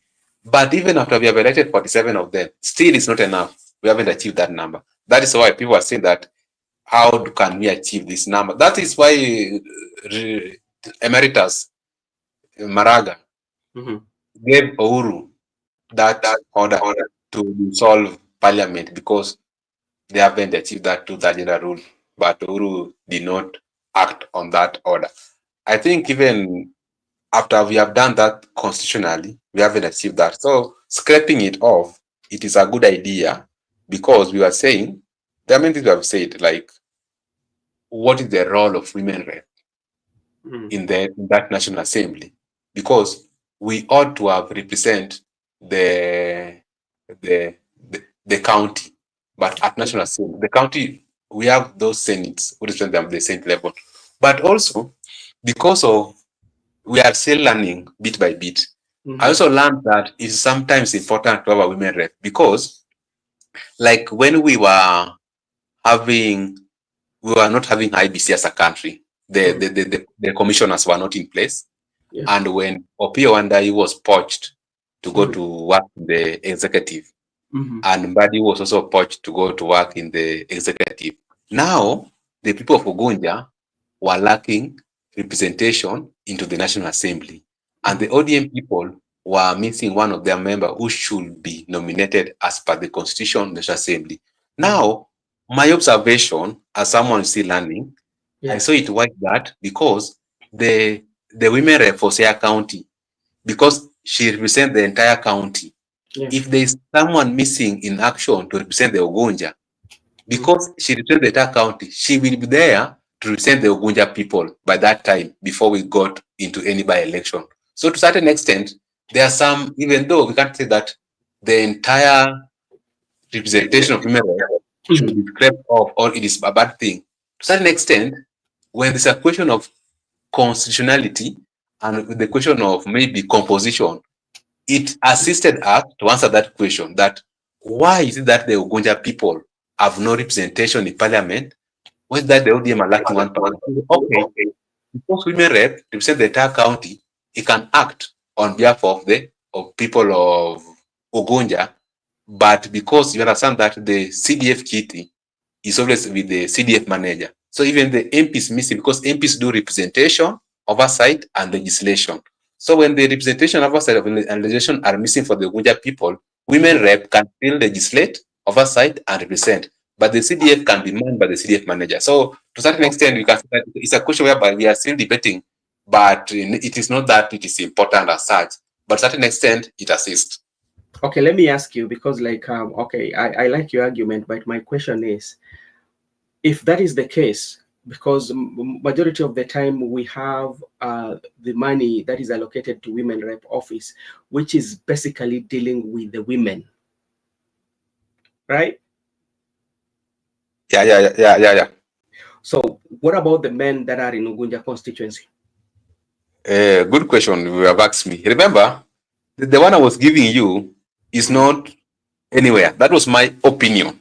Yeah, yes. Someone I'm buying that, and I'm buying that, and I'm asking, the way I was looking at it when I was asked that question somewhere. So that was my own opinion, not yet published. So when you talk about the men in Ugunja, you have talked about there's that money allocated for women in the so-called NGAF that should go for women. What about the men in Ugunja? That question now. That's why now I never had the overview of it, that it should be my thoughts are good, and also the thoughts of Joseph to scrape off are good. That's why I left it for debate, because I knew such questions like what about men will arise in the future, and that's why I was giving any thought benefit of doubt that either way we should do, because the question of men, and when we scrape it off, it could be good because now people will be equal. There's not that money for women and for men, but as for now, there's that discriminatory to men. That I agree with you. That's why I said that it is a question which is out there, but you can give it a benefit of doubt or probability, because there are some questions like you have asked that can rise in future. Before inviting Joseph, to me, what I would want to conclude, especially when it comes to what happened, whereby the CS Opiyo Wandayi was appointed to the ministry, even Ruku.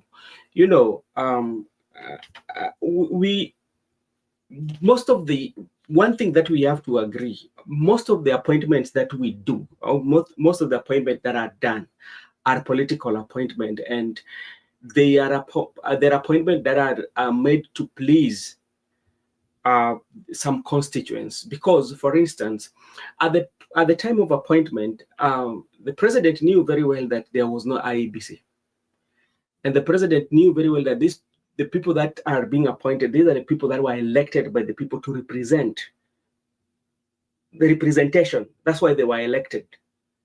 Yeah, but he went ahead and what, and appointed them, knowing very well that right now we do not have IBC in place.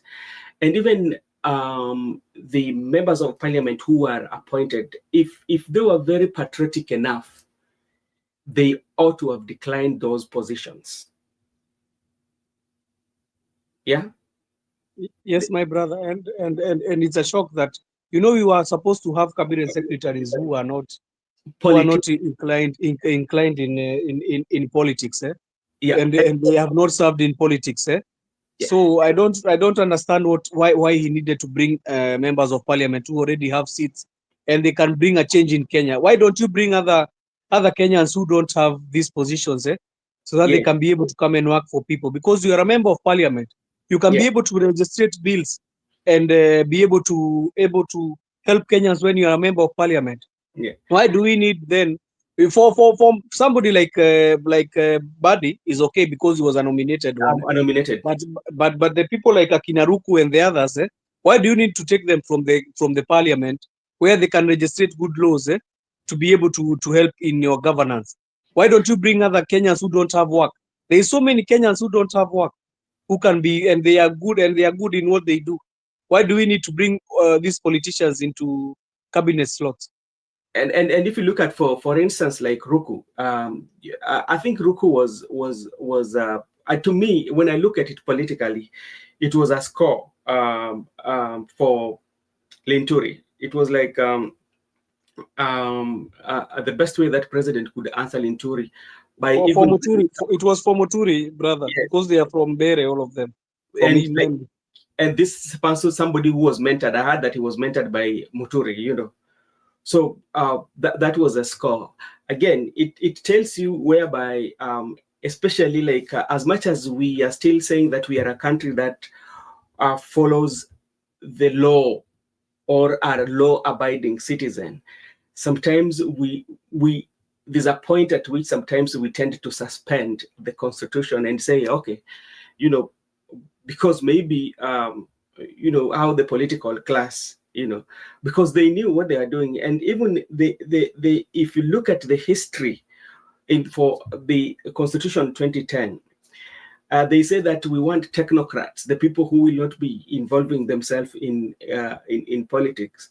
But even with the first term, because like Uhuru Kenyatta is the first president to be elected under the 2010 Constitution, and President William Ruto. But who did they bring in the cabinet? They still brought in politicians, people like Gilu. Gilu was in cabinet, but she was a politician. And Balala. Yeah. So there are times that some of the thinking is that's like we've normalized it because we did it the very first time that the new constitution was in place. We never complained, and the political class did not complain. They saw it wise that they should continue, and that is what is still continuing, because like we've normalized some of the violations of the constitution. We just said we are not going to obey this, and just we do it like that, and the life goes on. And that's why you find that even Ruku, Opiyo Wandayi, all these were appointed because we sometimes suspend the constitution, provided that we look at a constituents and give them, okay, we are taking this, so we are here. But we are not going as per the law. So, but it's not with this administration, but I know President William Ruto is getting backlash because is right now in the seat. But majority of the things that are happening are inherited. The things that we've normalized from the administration of President Uhuru Muigai Kenyatta under the Constitution of 2010 to today. Even in the 2010 Constitution, there is nowhere that the 2010 Constitution say that that we the opposition or the minority, as we know it, should work with the government. They should work. Actually, they should work in the House, whereby they should put executive on check. And brother, to add on what you're saying, do you know we have committees which deal with the government directly? We have the Committee of Defense, we have the Committee of Finance, We have the committee. We have committees where these guys can be taken. If you see he has so much, if you see he has so much learning in Ama is so much diverse in these issues, why don't you take him to the committee to chair the committees? Why do you need to bring him to the cabinet? Let me tell you something that Meguda, you'll also help us understand. Some of these committees are very powerful because these committees, they are quasi-judicial. They can summon you. If you fail to summon you, they can order for your arrest. Meguda, am I lying? You are right, and also Joseph is also right. Yeah, that we are right. That there are powerful committees that actually deals with the government or the executive directly, like the Committee of Energy, where Piwanda is serving as the State for Energy, the Committee for Budget and Appropriation, and if they could be taken to those committees. In fact, if you are in those committees as a chair, they could be taken as chairs because they are members of parliament, so they don't lose their seat as members of parliament. So they have been taken as chairs in those committees, and once they are chairs in those committees, then because that committee is more of a quasi, they will say it's more of a judicial tribunal whereby they can even summon you. They can even they even summon CS. You understand? They can even summon a CS to those committees, and they can even order for your arrest. Those committees, they even at the Senate, the one which is the PAC, which is usually summoning members of the county assembly, they can summon even when you are in Mandera or Wajir, they can summon. So I want to agree with you in total, because it could be that way, and I believe that is the way the country should be governed, and so that we can end up with the technocrats at the executive. And if you are a member of parliament and you have that capacity, like Mbadi is a CPA, he can do that for budget. Or P1I, because it's preferred choice for the energy, he can do that chair for energy. And because they wanted also, maybe they can even take defense if they want. But this issue of taking someone from parliament who has already been elected to the executive, to me, I think it's just a political appointment. Yeah, it is. It is. Gentlemen, I think we've done 2 hours. Maybe I want to know your thoughts, especially there are 2 issues that I witnessed. I might call it not issues, but 2 incidences.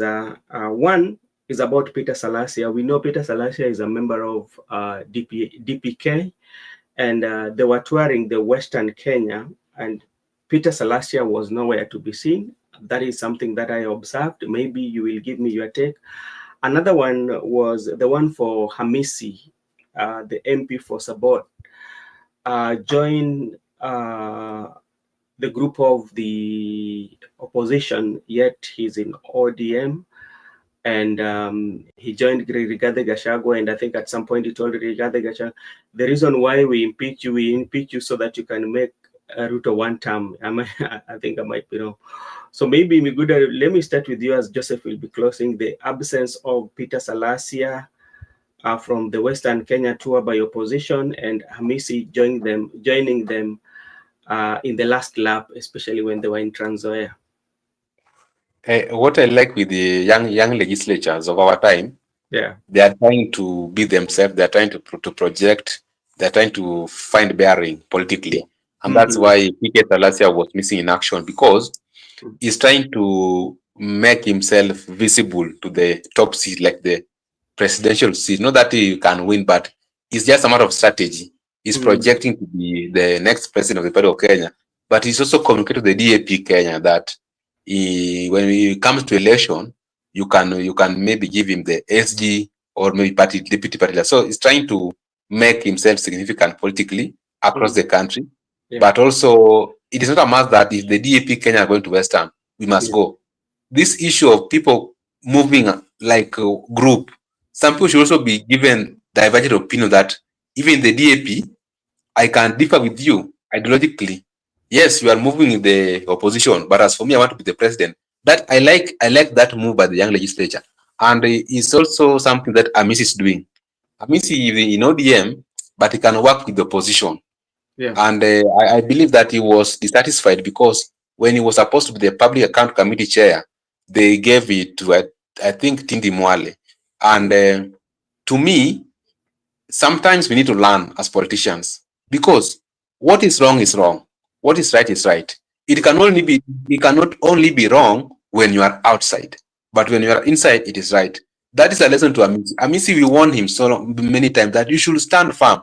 This issue of you want only some, because the ODM we know, or the political parties we know, if you can't be loyal or sycophant, they will one day treat you harshly, and that's what they have done to Amisi. So to cover it all, I believe that the young legislatures have shown us that indeed you can have a divergent opinion, irrespective of who the party leader is, or irrespective of where you are coming from, or the party. So the issue of Kabati and Amisi is a move by any young leader like Didi Nyoro.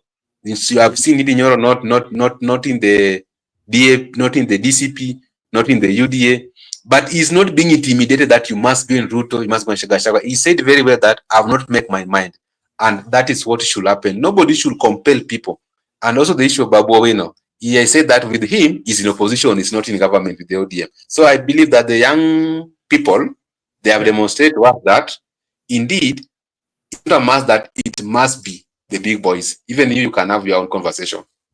Okay, thank you so much, Mr. Joseph. Your observation about the two gentlemen, one missing from the tour, other one joining the tour. Yes, I want to also concur with Mr. Miguda. You see this parliament, you are going to go 14th parliament because we're in the 13th one. The 14th one, we are going to have so many members of parliament who are going to be independent. Because these parties, they have shown us that it's a one-man show. Is the party leader who says everything. So even when so the party leader says even what you should think, what you should say, where you should be. So that's why you see these young leaders, Akina Salasia, they are building their own brand.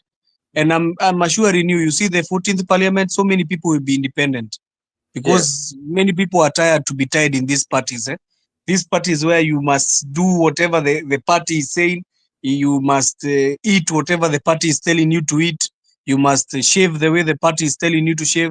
So people are tired with these shenanigans of and you know this I don't know when Kenya will learn and have, you know, sometimes the multi-party is okay. It was okay to bring multi-partyism in Kenya, but sometimes I see also we overdid it.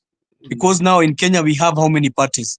We have very many parties in Kenya. Last but time if we had like last time we checked, there were over 92. Yeah, and now maybe even we have reached 100 and something parties. So these parties, they are all nuisance. If we had the way we see in other developed countries, 2 or 3 parties which have their ideology does not measure in the person who is there at the helm at that time. We could be very great. And some countries in Africa, they are doing that. You see, like CCM. CCM has been there, and we have seen the other one in South Africa. What do we call it? ANC. ANC. So we can try, because these parties, they are nuisance, brother. That's why even you are hearing they are going to scrap some of the parties off. We have even, do you know, even we have another party called Sifuna? Do you know there's a party called Sifuna? Safina, sorry, not Sifuna, Safina. Imagine we have parties, even when you think about them, you laugh. Because those parties... The one for Jimmy Wanjige, and Jimmy Wanjige is the president, and senior is the yeah. So we have parties which are a nuisance in Kenya. So many parties. We have even others. I don't know they were being called what. So all these shenanigans of parties. You saw Jubilee. Jubilee when Uhuru was the party was taken from him. What did Jubilee do? It collapsed because our parties are measured with individuals. They are measured with individuals, and I'm telling you, after you see Rigathi came out of UDA will become a shell of itself. You will see. and It and will and become a shelf of itself. and Meru governor too. I think she's taken another party. She's now the chair lady. She has her own party right now. I cannot remember. So she also has her party right now. And And we I have think even another one called Nopeu. You know, we have so we have parties even when you think about them, brother. Me, what I hope in Kenya we can have 3 parties or 4 parties, or 3 or actually 4 parties, which have ideologies, not individuals. actually there's a young person is from Kisumu. I think he has registered his own party, but yeah, it has taken him long. It's called Upia Party. I think it's called Upia. Yeah, you hear even there is Upia. And there's Yeah, another one also there for this Okuru Okot. He's told that Third Way That Alliance. Way Alliance, they always say he's the only person who is known in That Way Alliance. So these parties, that's why you Yeah. see people, I'm telling you, you see in the next election, next parliament, because also, these parties, they behave in such a way. I'm going to talk to say about them, all of them. DM is like a dictatorship. You cannot be able to get a seat. If they have decided they are going to give somebody the seat, even if you go where, they are going to give that person. Then You saw what happened in Jubilee when they gave the seat, they wanted to take the seat from Waitito. You remember? They wanted to give it to Jim Nambaru. You remember the 2013 election when we had Actually, Jim Nambaru and Waitito, and it became a and very big thing. and talking of that, before Polycarp Igathe, actually Jim Nambaru was one of the people that was the talking corridors that he was supposed to get the Nairobi governor to face it with Sakaja. Kidero. Then Igathe came. It was Kidero. I think Kidero. No, before Kidero, because like Nairobi, they did what we call zoning, Yeah. during last general election, whereby the governor was supposed to go for Jubilee, Yes. So before Igathe came into limelight, I think like there were rumors of Jim Nambaru. There were 3. There was Jim Nambaru, Polycarp, and there was this lady Alice Kananu. Was he Yes. Alice Kananu?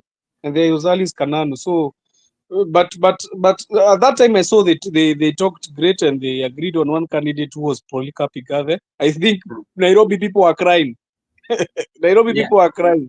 They are wishing it's better they could have voted for that Polycarp Igathe. So that's why I was saying. You see, you know what came and fell Igathe was like, I think like the debate that they had, and Sakaja tended to have performed well, and people thought, wacha tuende na huyu. They thought Dimples inaenda na akili, so they found it is. So that's why I'm telling you, brother, these parties, this part now, like you see Kioni is just a chef of himself. Without Uhuru, Kioni is finished. That's why you always see him saying Uhuru, because he's done. I remember Kioni when he was the deputy president of Amani with Musalia Mudavadi. I don't know how true is it, but people were saying that he never even voted for Musalia. He never voted for him. His vote was he never voted for him. Imagine. That's why I tell you, such these parties. That's why you saw even there is another party for Mudavadi. Ilimezwa. Kwa nini ilimezwa? Because these parties are too much. They are a nuisance. We have been having parties which have become a shell. Now, like, remember, kuna mpaka NDP. Is it NDP? You saw even Mother Karua sold her NAC because it was not selling. NAC haikuwa inauza. So she had to do branding. Yeah, he rebranded to now we have PNP. We have so many parties, brother, and all of them, if you don't go with what the leader is saying, kama uende na kile leader anasema, you and that's why you see these political parties, they'll always bring for us bad candidates. Do you remember we were being told we vote between Wanjiru and Sakaja and Sifuna? We were being told between Wanjiru and Sifuna. So they will bring for us candidates who are very all the candidates. I remember in Thika, it was Thika or where? Thika, they were brought not even Thika, Kiamba. They brought another guy called Kawanjiko. You remember Kawanjiko? Yeah, He was contesting. You know, those guys, I see them like foolish people. The people of Kiamba, I always say they are foolish.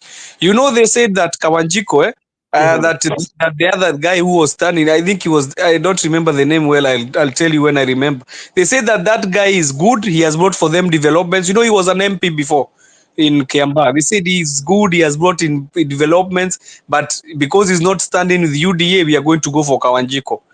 Now, what are they saying? Actually, Kawanjiko was the first member of parliament for UDA.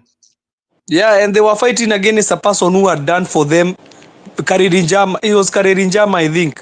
He had done for them so many things in the county, in the constituency. But they said even the issue of, you remember the issue of Lee Kenyanjui and Susan Keheka. They said Lee Kenyanjui has done work, but we are not going to vote him because he's not in UDA. You remember? And that is what they are going to do. I'm telling you, you see even DCP, he said I'm not going to vote DCP because that they are saying DCP. I'm going to vote for a leader because I see, and me, I'm going to vote. Even if you're independent, I'll vote you. Yeah, It's better to take even independent minds in parliament. And you know, when it comes to political parties, especially, you know, be good. Let me you know, let me just know your thoughts, especially because, like, majority of the times you find that even in the election of our political parties, we usually mess it up. Then after after messing it up, then we expect to have different results, especially with our general election. How is that one so?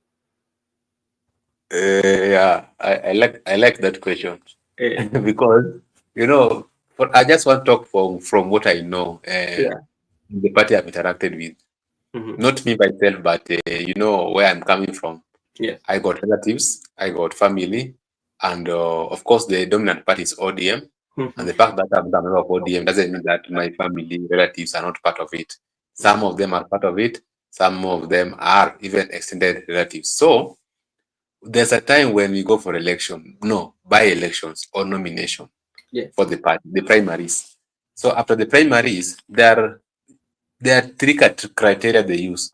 They will give you direct ticket, or they subject you to primaries, or they will sometimes decide that among you decide who will be given ticket. So after they have messed up with their primaries, themselves, the primaries are not free, fair, and transparent as per the party, because we have been victims.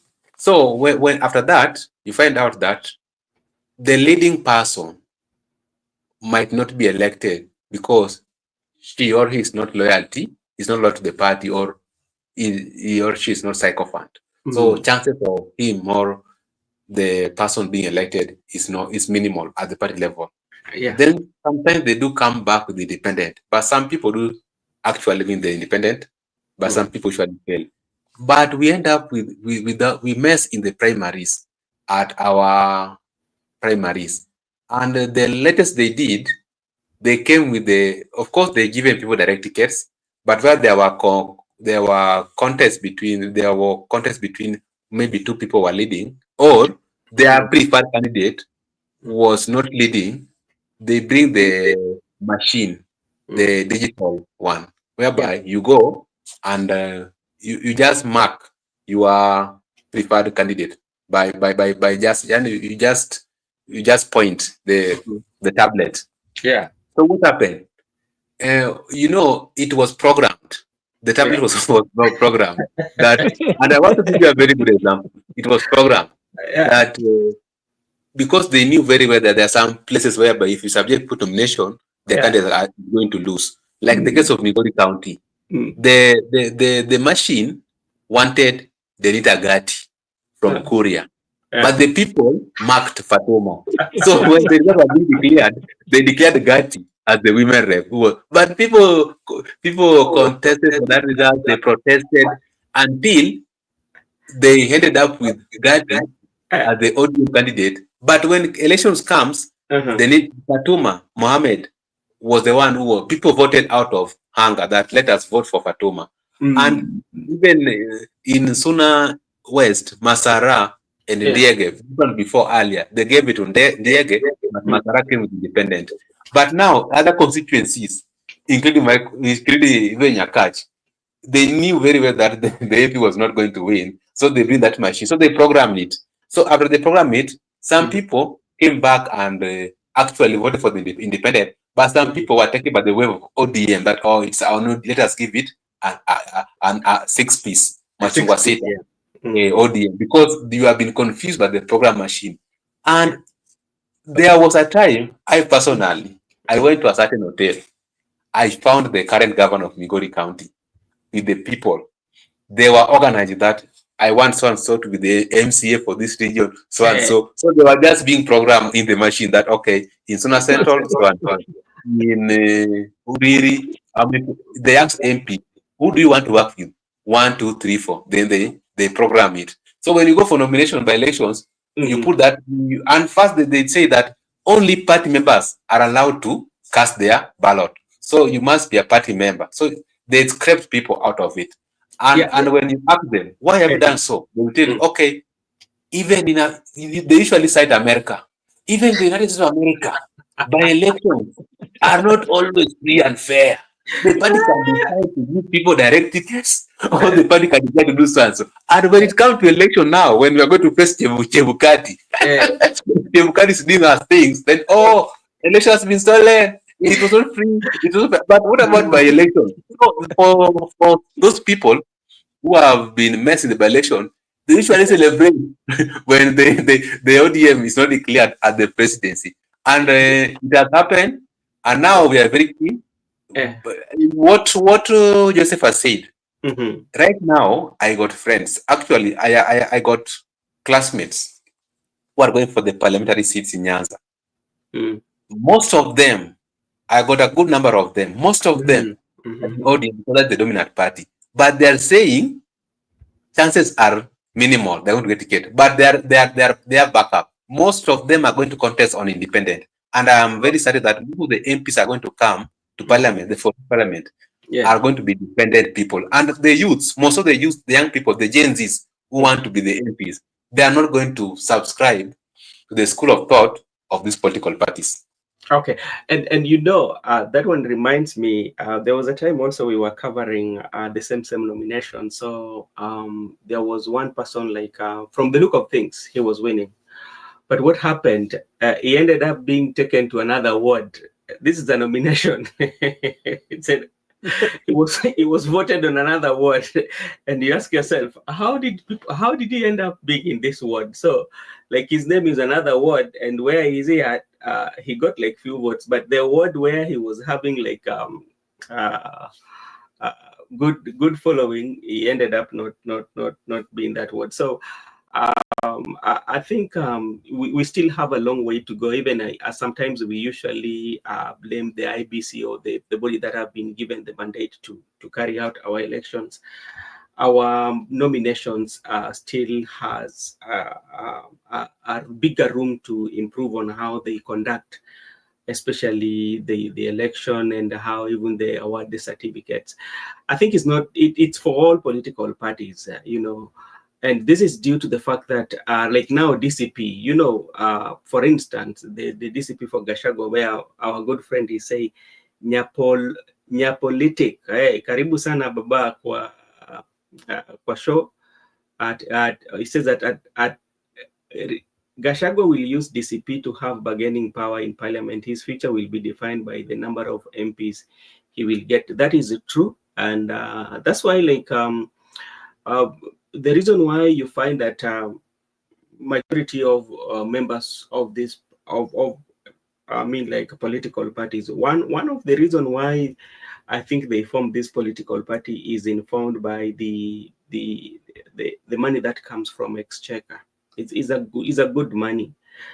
Then secondly, talking about the bargaining, because I believe one thing that I think like Rigathi Gachagua is regretting until today was him having a non-agreement, a verbal agreement with the president. Yeah, he regrets that big time, because if Rigathi Gachagua could have come with his political party the way other members, especially like Mudavadi, Mutua and the rest of the Kenya Kwanza came and with the president, I tell you, it could have been very hard for them to impeach Rigathi Gachagua. The easy impeachment could have been very hard because, like, he could have had people who are very loyal to him because, like, they are in his party, you know. But since he did not have that, so like, you find like the John Nyotu so had to just to stick with Rigathi Gachagua, you know. But if Rigathi Gachagua had his own political party and they come into agreement with the President William Ruto with the UDA, you know, and they form the government and the impeachment comes, it could have been very difficult. You could have not impeached him because he could have been having a bargaining power. And that's why... And that's why, brother, you see, Rigathi Gachagua and Moses Kuria cannot come to terms. Yeah, they can never become friends because you know Moses Kuria told him the same thing before they had gone for the 2022 election. He told him, brother, don't go on this party alone. Yeah, let's form one party and enter. We had two parties, Tujibebe and the other one. You know, even there is a party called Tujibebe. Yeah, and then there was another one for this ICT guy, this one who says Chrome ni pombe. When you tell him Chrome is for computer, he say Chrome ni pombe. So there was Tujibebe and this other one, TSP for Moses Kuria. The one for Moses Kuria was called what? What was the TSP, one for... the Service Party. And TSP. And Moses Kuria decided to fold this party, right? Yeah, and he had told Gachagua, let us try and join together with one party so that we can be having bargaining power. But Gachagua told them, what are you trying to say? It's those village parties. First, he called them the village parties. So I think Moses Kuria and Kabogo, they cannot come into terms with Rigathi Gachagua. Yeah, Moses Kuria actually was very much ahead of Rigathi Gachagua in terms of the politics of the nation. Moses Kuria had already learned on how it's quite much important, especially to come with your political party. And that's why it took, it was so easy for President William Ruto to convince the members of ODM through their party leader that they can assist with impeachment of Rigathi Gachagua. Because I tell you, even if ODM could have not come on board, Gachagua they could have not impeached Rigathi Gachagua. True. If the only people or the only party that made it quite much easier for Rigathi Gachagua to be impeached was ODM, because they could the member of UDA could not garner the threshold for impeachment. They could have not, because they could have not matched. That's why. And let me ask you a question, brother, because you have brought that topic. Do you see Ruto coming for an election with ODM? No. Do you see him coming for the election with ODM party? No, I do not see him coming up with ODM, and the reason is, and these are because of the factors that we've mentioned. You know, let me tell you something that also has happened.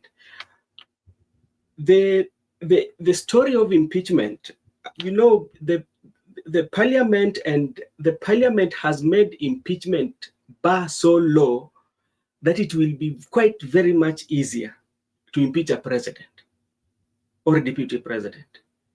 Yeah, and it will happen. This is not the first time that the way it happened with Rigathi Gachagua, it will happen to another president or another deputy president.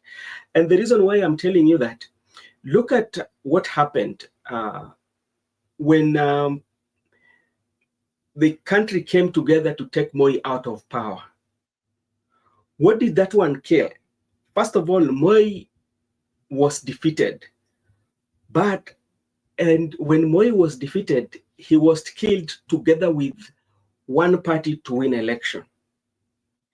There is no way in which in our country today, it will take decades, that one singular party will win election. It will not happen. And the reason why it will not happen, because it taught us that the only way that you can win an election and defeat a sitting president is people coming together. And that's why you see that this issue of mergers came in. Remember the issue of merger, despite the fact that even ODM are saying that they are the largest and the biggest party in East and Central Africa, but ODM alone cannot win election if they go solo. So that they have to form a coalition, and that is what is going to happen even with the president that is going to be in power. It will be very easy for you to impeach the president in power, because it will depend on the member of parliament that your party have, or the people that you're going to collaborate with. And you just only bring 10 charges. Some out of 10, make 8 of them be fake. You cannot substantiate those ones. You just discuss in the parliament, but make at least out of them, or 10, make 3 that if you made 3, then out of 3, at least that one of them, they will agree that, okay, we have confirmed this, but that one stand impeached, because you will be impeached each on separate accounts. You see that? So that's why they've made it so much, they've set the bar so low, such that you can bring any allegation, bring 20, 5 of them can be, or like 3 of them can be the ones like that can be substantiated in the parliament, and they go to Senate, the deal will be done. So that is what I think. So I don't think President William Ruto will come with ODM. What will happen if they are going to work with ODM? They are going to come up with the name of a coalition, and they will change the colors as usual and the clothes for campaigns, but they will be the same people. Because brother Benson, will it not be the end of ODM as we know it? No, it will not be even if it is the end of ODM, because what are people looking at here? One of the things you have to look at, the priority of this political party is one. First of all, they're looking for funding. Remember the money that is coming from Exchequer. Yeah, it's a huge money, and this money is usually as is paid based on the number of members of parliament you do have. Remember, I don't know which year was that ODM and Wiper had a court issue in terms of the money that came from Exchequer, whereby they felt it was last previous government in 2017, I think. And I think Wiper wanted them to have like equal share, but ODM had members of parliament as compared to Wiper. So if Ruto does that, is going with the ODM, so which means his people has to vie under ODM. And what that does one mean with the Exchequer, that is one. Secondly, how will he be protected in parliament, just in case if he wins the second term? Will you have foot soldiers who are very loyal to you? So he cannot risk. And remember also, and also what is here now at stake? We have, let me give you, we have Rigathi Gachagua, and we have President William Ruto. As it stands, one of the things that Rigathi Gachagua is trying to do, Rigathi Gachagua is trying his level best so that he can have as many members of parliament from Mount Kenya as he can, so that he can have that bargaining. That is his one war that is fighting. Secondly, Rigathi Gachagua is making sure that President William Ruto become one term. Yeah. Yes. So he has to work hard. And how is he working that?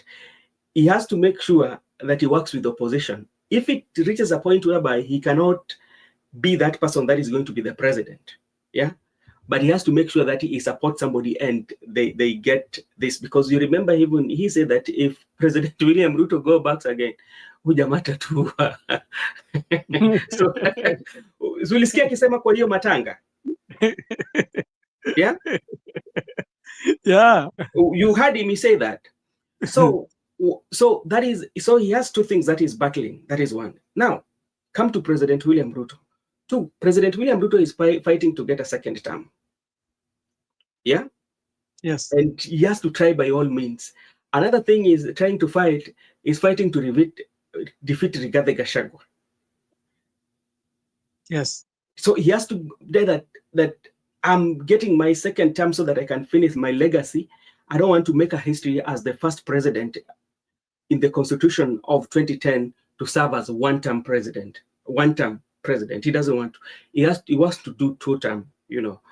And also, as he does his two-term, he has to prove to Rigathi Gachagua that in terms of politics, I'm so much ahead of you, despite the fact that you fought me in Mount Kenya, but I still managed to come back as the president.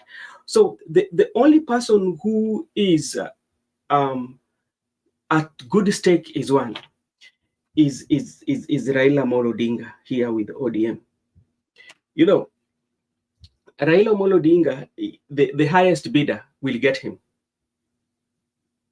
Say that, okay, I'm here. So everybody will bring proposal. So who is going to afford him? Because one thing that we know is that he has a fan base, but ODM cannot run by themselves to win an election. Yeah, and we have two categories. We have now is still working with President William Ruto. But what if the group of opposition tell him, okay, Raila, come, we're going to make you president and let's support you in exchange for next year or for the 2032. Yeah. And but I had another analyst saying that the only person who can afford Raila Odinga is Ruto. Yeah, that is the only, yeah. It's because one, the reason why President Ruto can afford him, President Ruto right now, because he's in power, he can give Raila what Raila wants. If today Raila say that I want a ministerial CS post, he will get it. Is today everything that Raila wants. And if that one worked even with Uhuru better during the time of Uhuru Kenyatta. Remember, even when they were passing the fuel levy, remember during the Tanga and Kieleweke, was yes. It fit? Yeah. What happened? Yeah. Because of ODM, that bill had to pass in parliament. They bulldoze it. They bulldoze it. But you know, when the NADCO came, they said that, okay, that thing should be taken away. So, what did they say, brother? Repeat what you have said. When you look at the NADCO report, Miguda, it was there in the NADCO report whereby they are saying that levy, it was levy on the fuel, right? Let me. I think. Can you give me 1 minute? Yeah. I say something. Mm-hmm. I think before NADCO, I think it was time of Uhuru Kenyatta, right? Yeah, it was the time of Uhuru Kenyatta. Yeah, that was during BBI. Yes. It passed. Uhuru Kenyatta suggests that it should be 16%. Yeah. But when he went to parliament, he said, okay, it's now 8%. Mm. He reversed it. But actually, he was introducing it. Remember, initially it was not there. Yeah. So it was a clever way of introducing it. That one, yeah, for and just to add on what you are saying, just all your thought. The reason why we know Raila very well.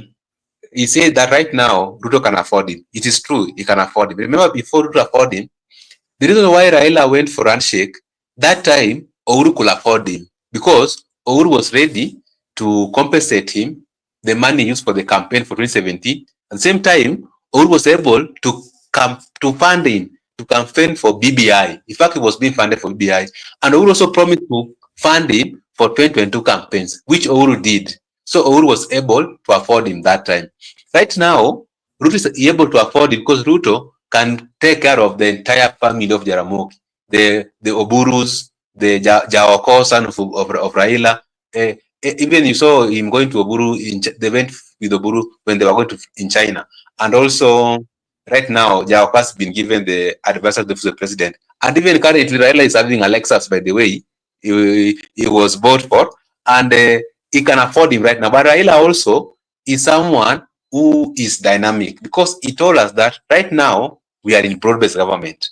But when that time comes, we know where we want to go. We know where we are. So, not that it is only Ruto can afford him. He can only afford him now. But I think even 2027, opposition can also sit down and weigh that what person is saying, proposal. They can propose. What is Ruto giving you? What are we giving? Because as we understand that behind the curtains, all in all, this politics is transactional. And that's what's happening. Even right now at Wamunyoro, it's just transactional behind the curtain. So they can sit down and say, okay, Ruto can afford to do this, but we, as the opposition, we have this for you. Then no, Raila is very clever. You must put it in contract writing. Unlike what Rigathi Gachagua did to Ruto, there was no contract writing. And Raila, for Raila to support you, you must deposit first. For you to see him coming to broad-based government at the KIC that way, there was deposit. So you must finish with him first, and they know him very well. Raila is not someone you can manipulate when it comes to this issue. So that's why he has to put in writing and a contract for that duration. And you understand that it's timing.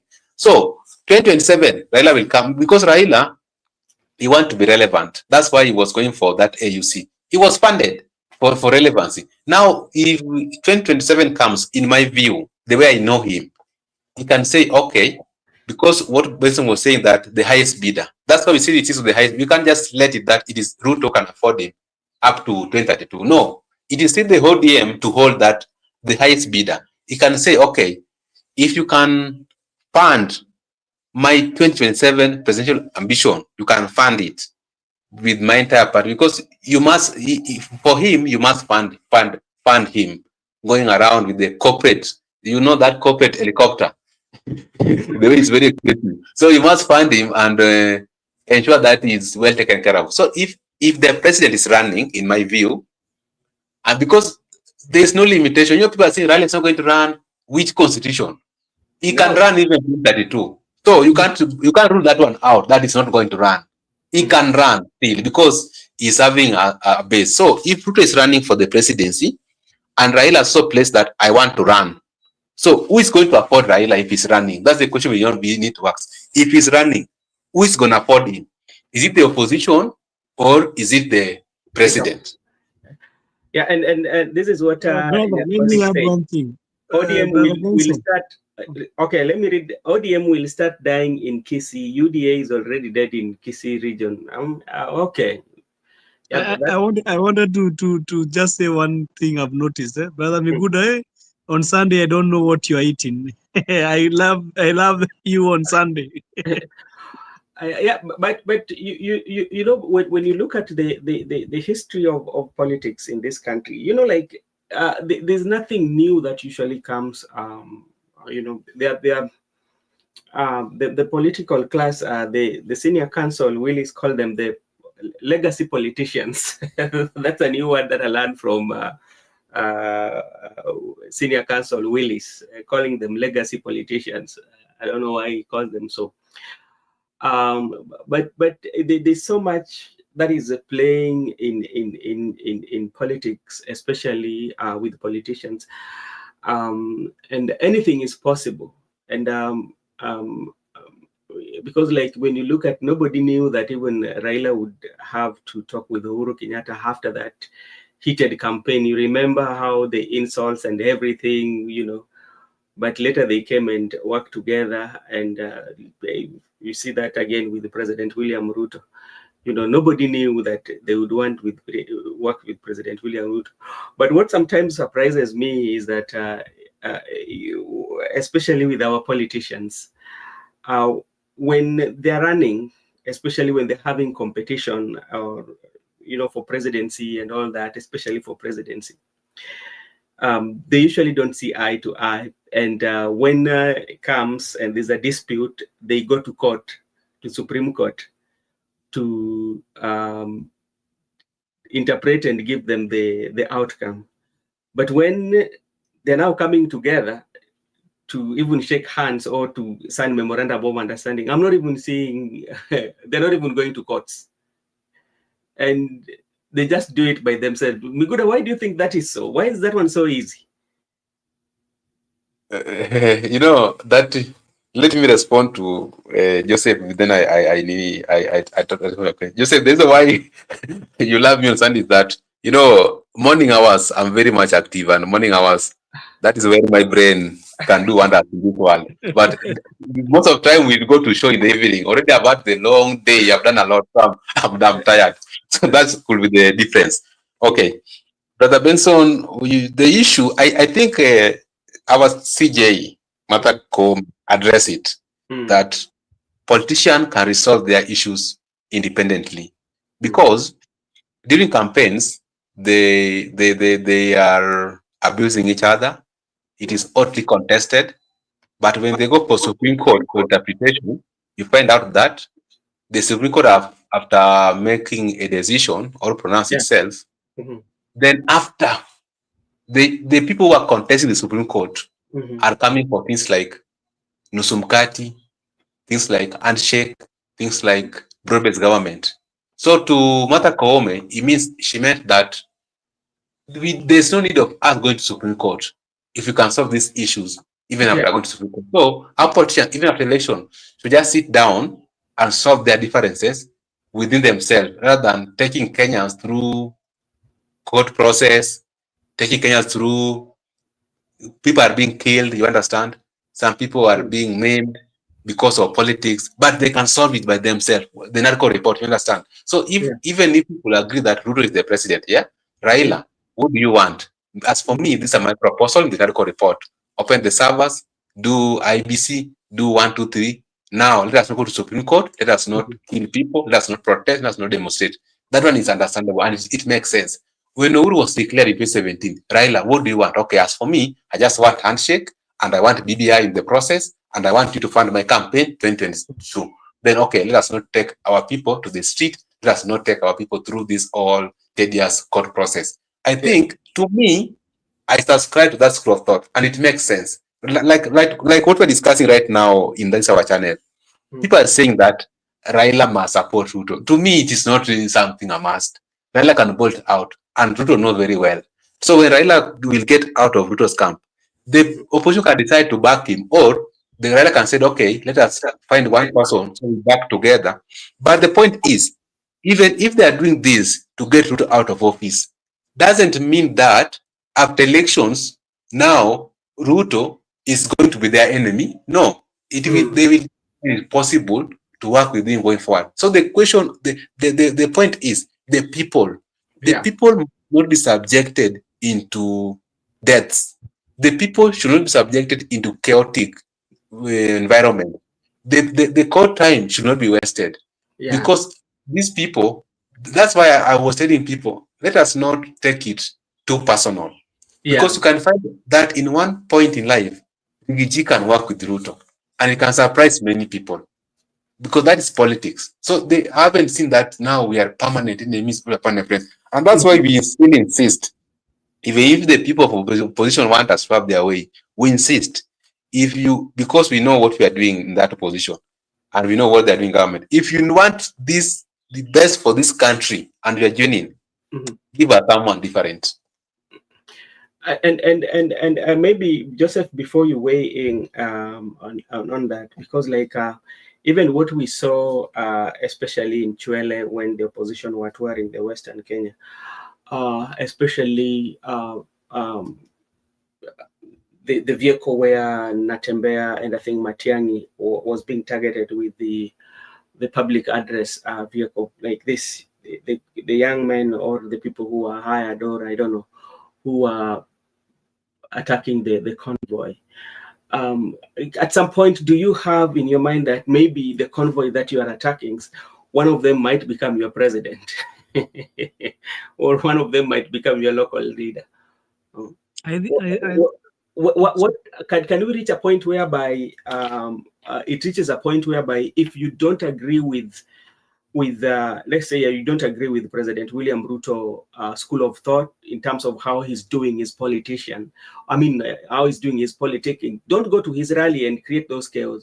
If you don't agree with Rigathi Gachagua with his politics, don't go to those rallies and create those chaos. Just go on with your normal life and let them be. yes, Oh, brother, and I think what do you think? we should have politics which are mature, Yeah. which you are not supposed. If you don't like somebody, don't go and disrupt his plans. Don't Mm, let these leaders pay you 500 and 200. Then you know the problem is when you are paid this 500, or because it does not go more than 1,000. mm, When you are paid this money, do you think of the impact that it can do to you?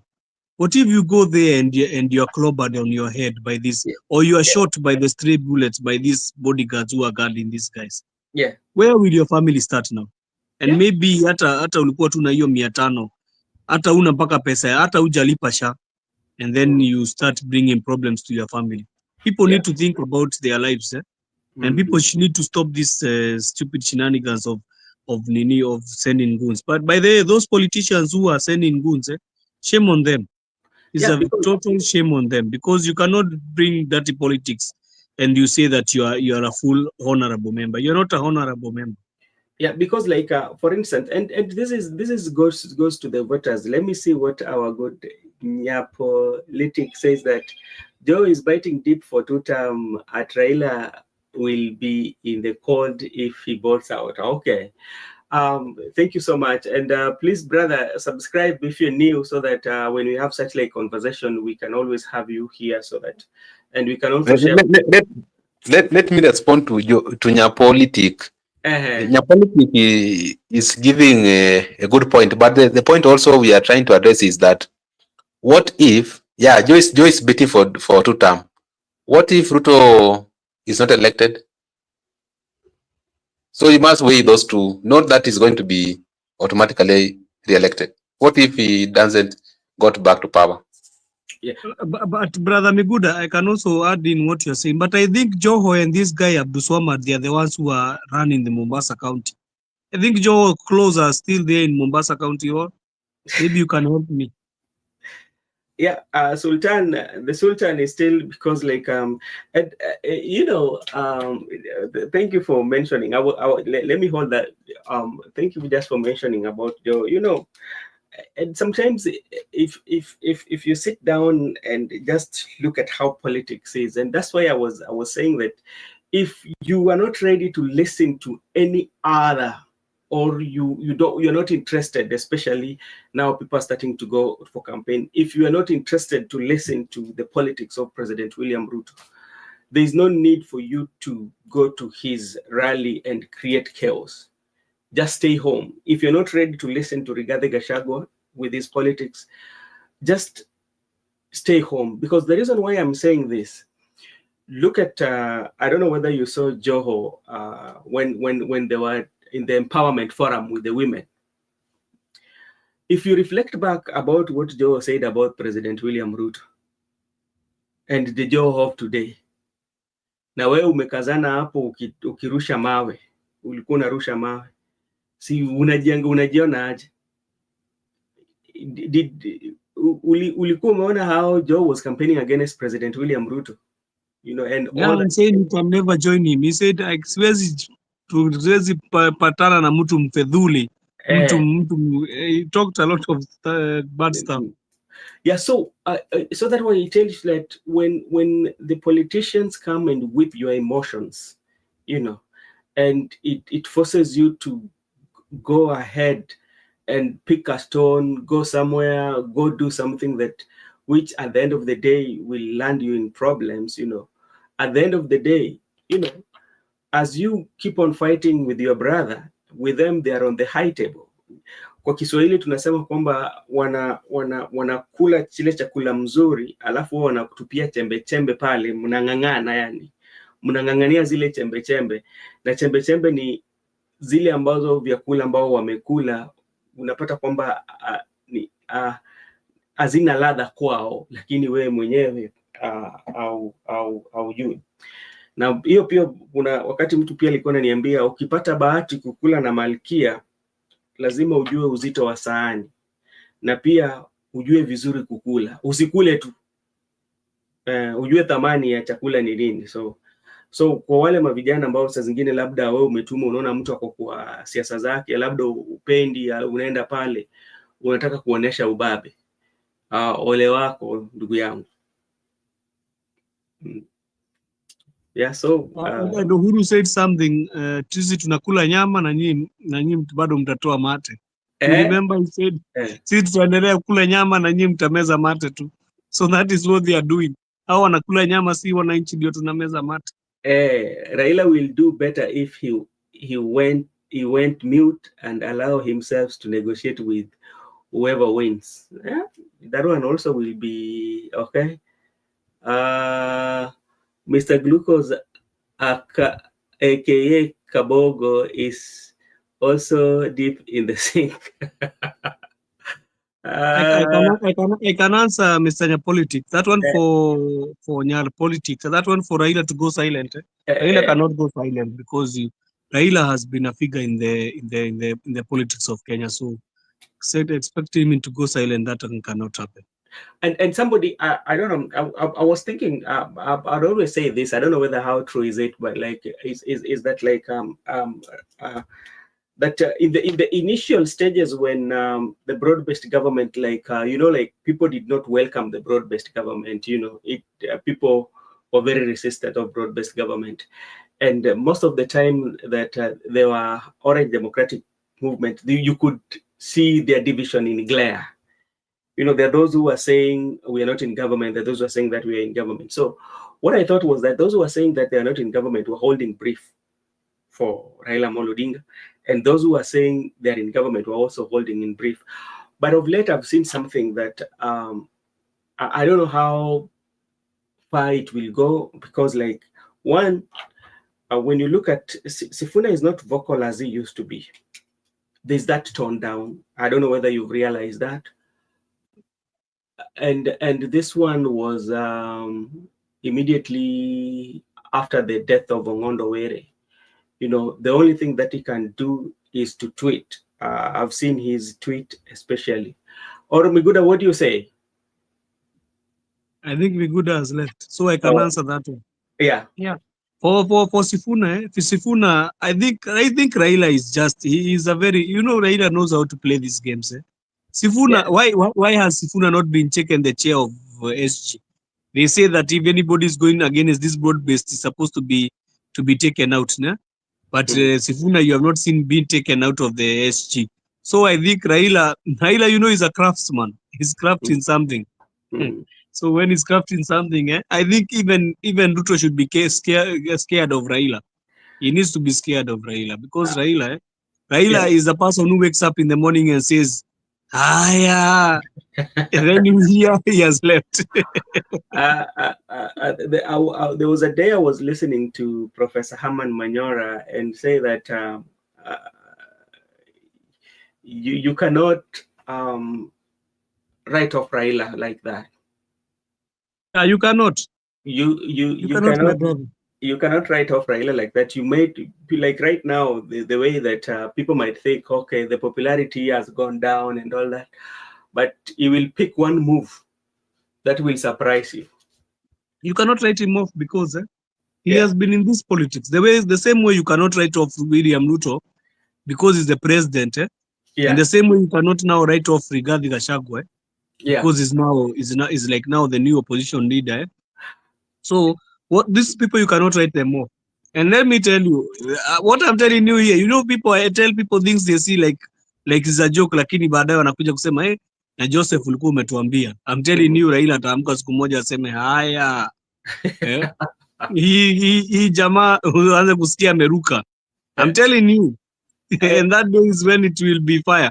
Because let not these people lie to you. You see Akina Badi. You see Akina Badi and Akina Joho. And Akina Junior. They are disposable to Raila. He can dispose them off and he'll still be strong. It's true. And when he goes back he still has people. That's why you see he's not going in keen on Babu. You remember when Babu was going against Raila? How he was being against Raila before? Walikuwa namkujia kabisa. But this time, do you see them coming for Babu? No. See, even Babu went to Homa Bay and it spoke the way he wanted. Did you see them coming for him again? So there is something at play.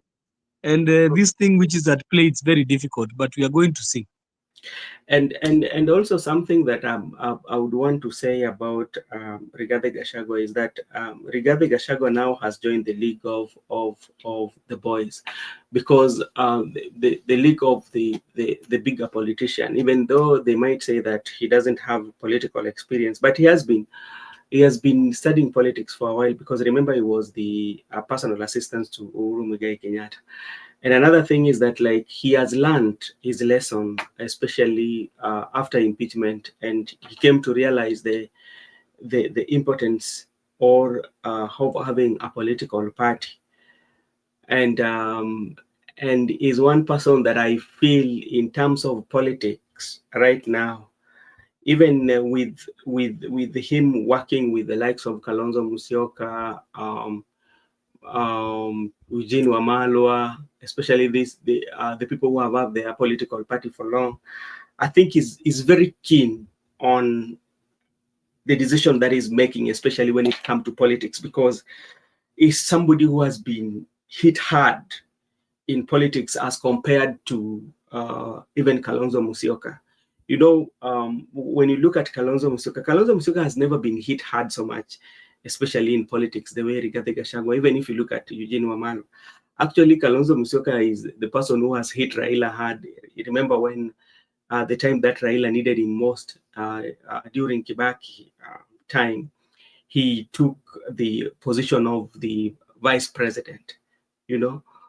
And even Uhuru has ever been hit hard in 2002. So yeah, Uhuru, yeah, when he was defeated, yeah. And so actually, and is the only president, especially when you look at the history of Kenya, is the only president who has conceded defeat and call a press conference and say that nimeshindwa.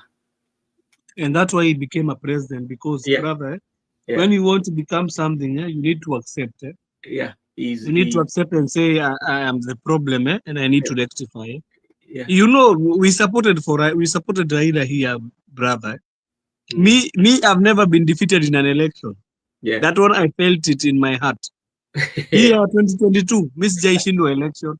Ama hivyo ndivyo mnasikiaga brother Benson.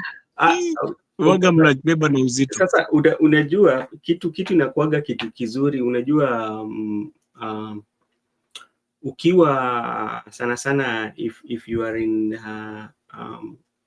such, especially you're in the media sometimes is it gives you therapy. And the reason why it gives you therapy, because you interact with different reaction. I can remember there was a day when it was a forum and in Kisumu, so, and I told somebody something that I don't want to mention, and I predicted, and he told me like, oh, ni kama wewe hautaki because you know when you've covered or when you've been in politics for so long, there are those indicators that you would see, and they will inform your decision on what will happen in a week's time or in days to come. First of all, there is what we call behavioral, how the behavior, you know, how the behavior, how somebody behaves can inform you or what this person is thinking and what is going to happen based on the behavior that this person is exhibiting. So sometimes when I see some of the things, I tell you, okay, this is going to happen. And there's one friend who is in the media fraternity, always would ask, what is your prediction? I say, no, I don't want to predict right now. So now you always predict. And even like is one thing I usually don't like talking about, but I've always studied it, especially the American elections. I think there are two incidences that the prediction that I made that has come through. Mine also. I did some predictions, like two of them. I also did a prediction also for the Israel elections for Benjamin Netanyahu. I did, and I also did one for Biden. I did one for Biden. You remember when Trump was contesting with Biden? I did one, and I said Biden will win. So also for Uhuru, I did one. I did one in 2013. But for 2022, I saw dust, brother. No, my powers for showing. 2022, I wish I think 2022, even like on my I can remember there was a group where we are at, and I just gave my thought, and I say that okay, these are my prediction from the look of things. These are going to be outcome, and I can remember one of them told me, okay, you've been bought, and I say no. I'm usually very neutral, especially when it comes to politics, but I'm giving you indication based on what I'm seeing and how people are reacting, and and this is what is going to happen, even if it was stolen or not stolen. But still, this is my prediction with the stolen or not stolen. These are my prediction, but it happened the way I did. Later, I think one of my friends came and apologized. I said that I'm sorry, I did not see it coming. Yeah, for me, 2022, I did not see it, brother. I saw dust because I think I was inclined too much on one side. That's why I thought I saw, because everywhere, even governorship, sometimes I predict and they happen. But I saw dust. Even Nairobi, I never thought. But I think these things happen.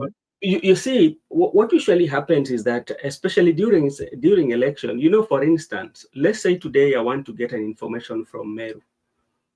What will happen? I know I will, first of all, maybe look for journalists in Nairobi, and I need something from Meru. How can I get this? Oh, I know so and so. I say, can you connect me with him? So you will ask him some of the things that, okay, this is what I'm seeing. Okay, in this field, this is what is happening. So from there, you're not there personally, but you have somebody who is covering either local, who is using the local dialect, or any other media station who might be using the Kiswahili. But they're very good when giving you information, especially if you want information. Just if you're connected, I'm saying I'm so and so, I'm doing this, I need to know this information, and they will give you what is the ground is saying. Then from there, you make those decisions. Yes, my brother, but this one for 2022, I never saw it. I felt very bad. I've never Let me felt bad in my life, and I can never like to feel bad again like that. That's why you see I'm not too much attached with with politics. I felt like crying. If that is what Raila people have been feeling, I would never like to feel that again, brother. So this is I supported him. I supported him through the core. I wish you knew. Even my parents, we disagreed. We yeah. disagreed with my parents. So, and my parents told me hatutaki kusikia siasa kwa hii nyumba tena.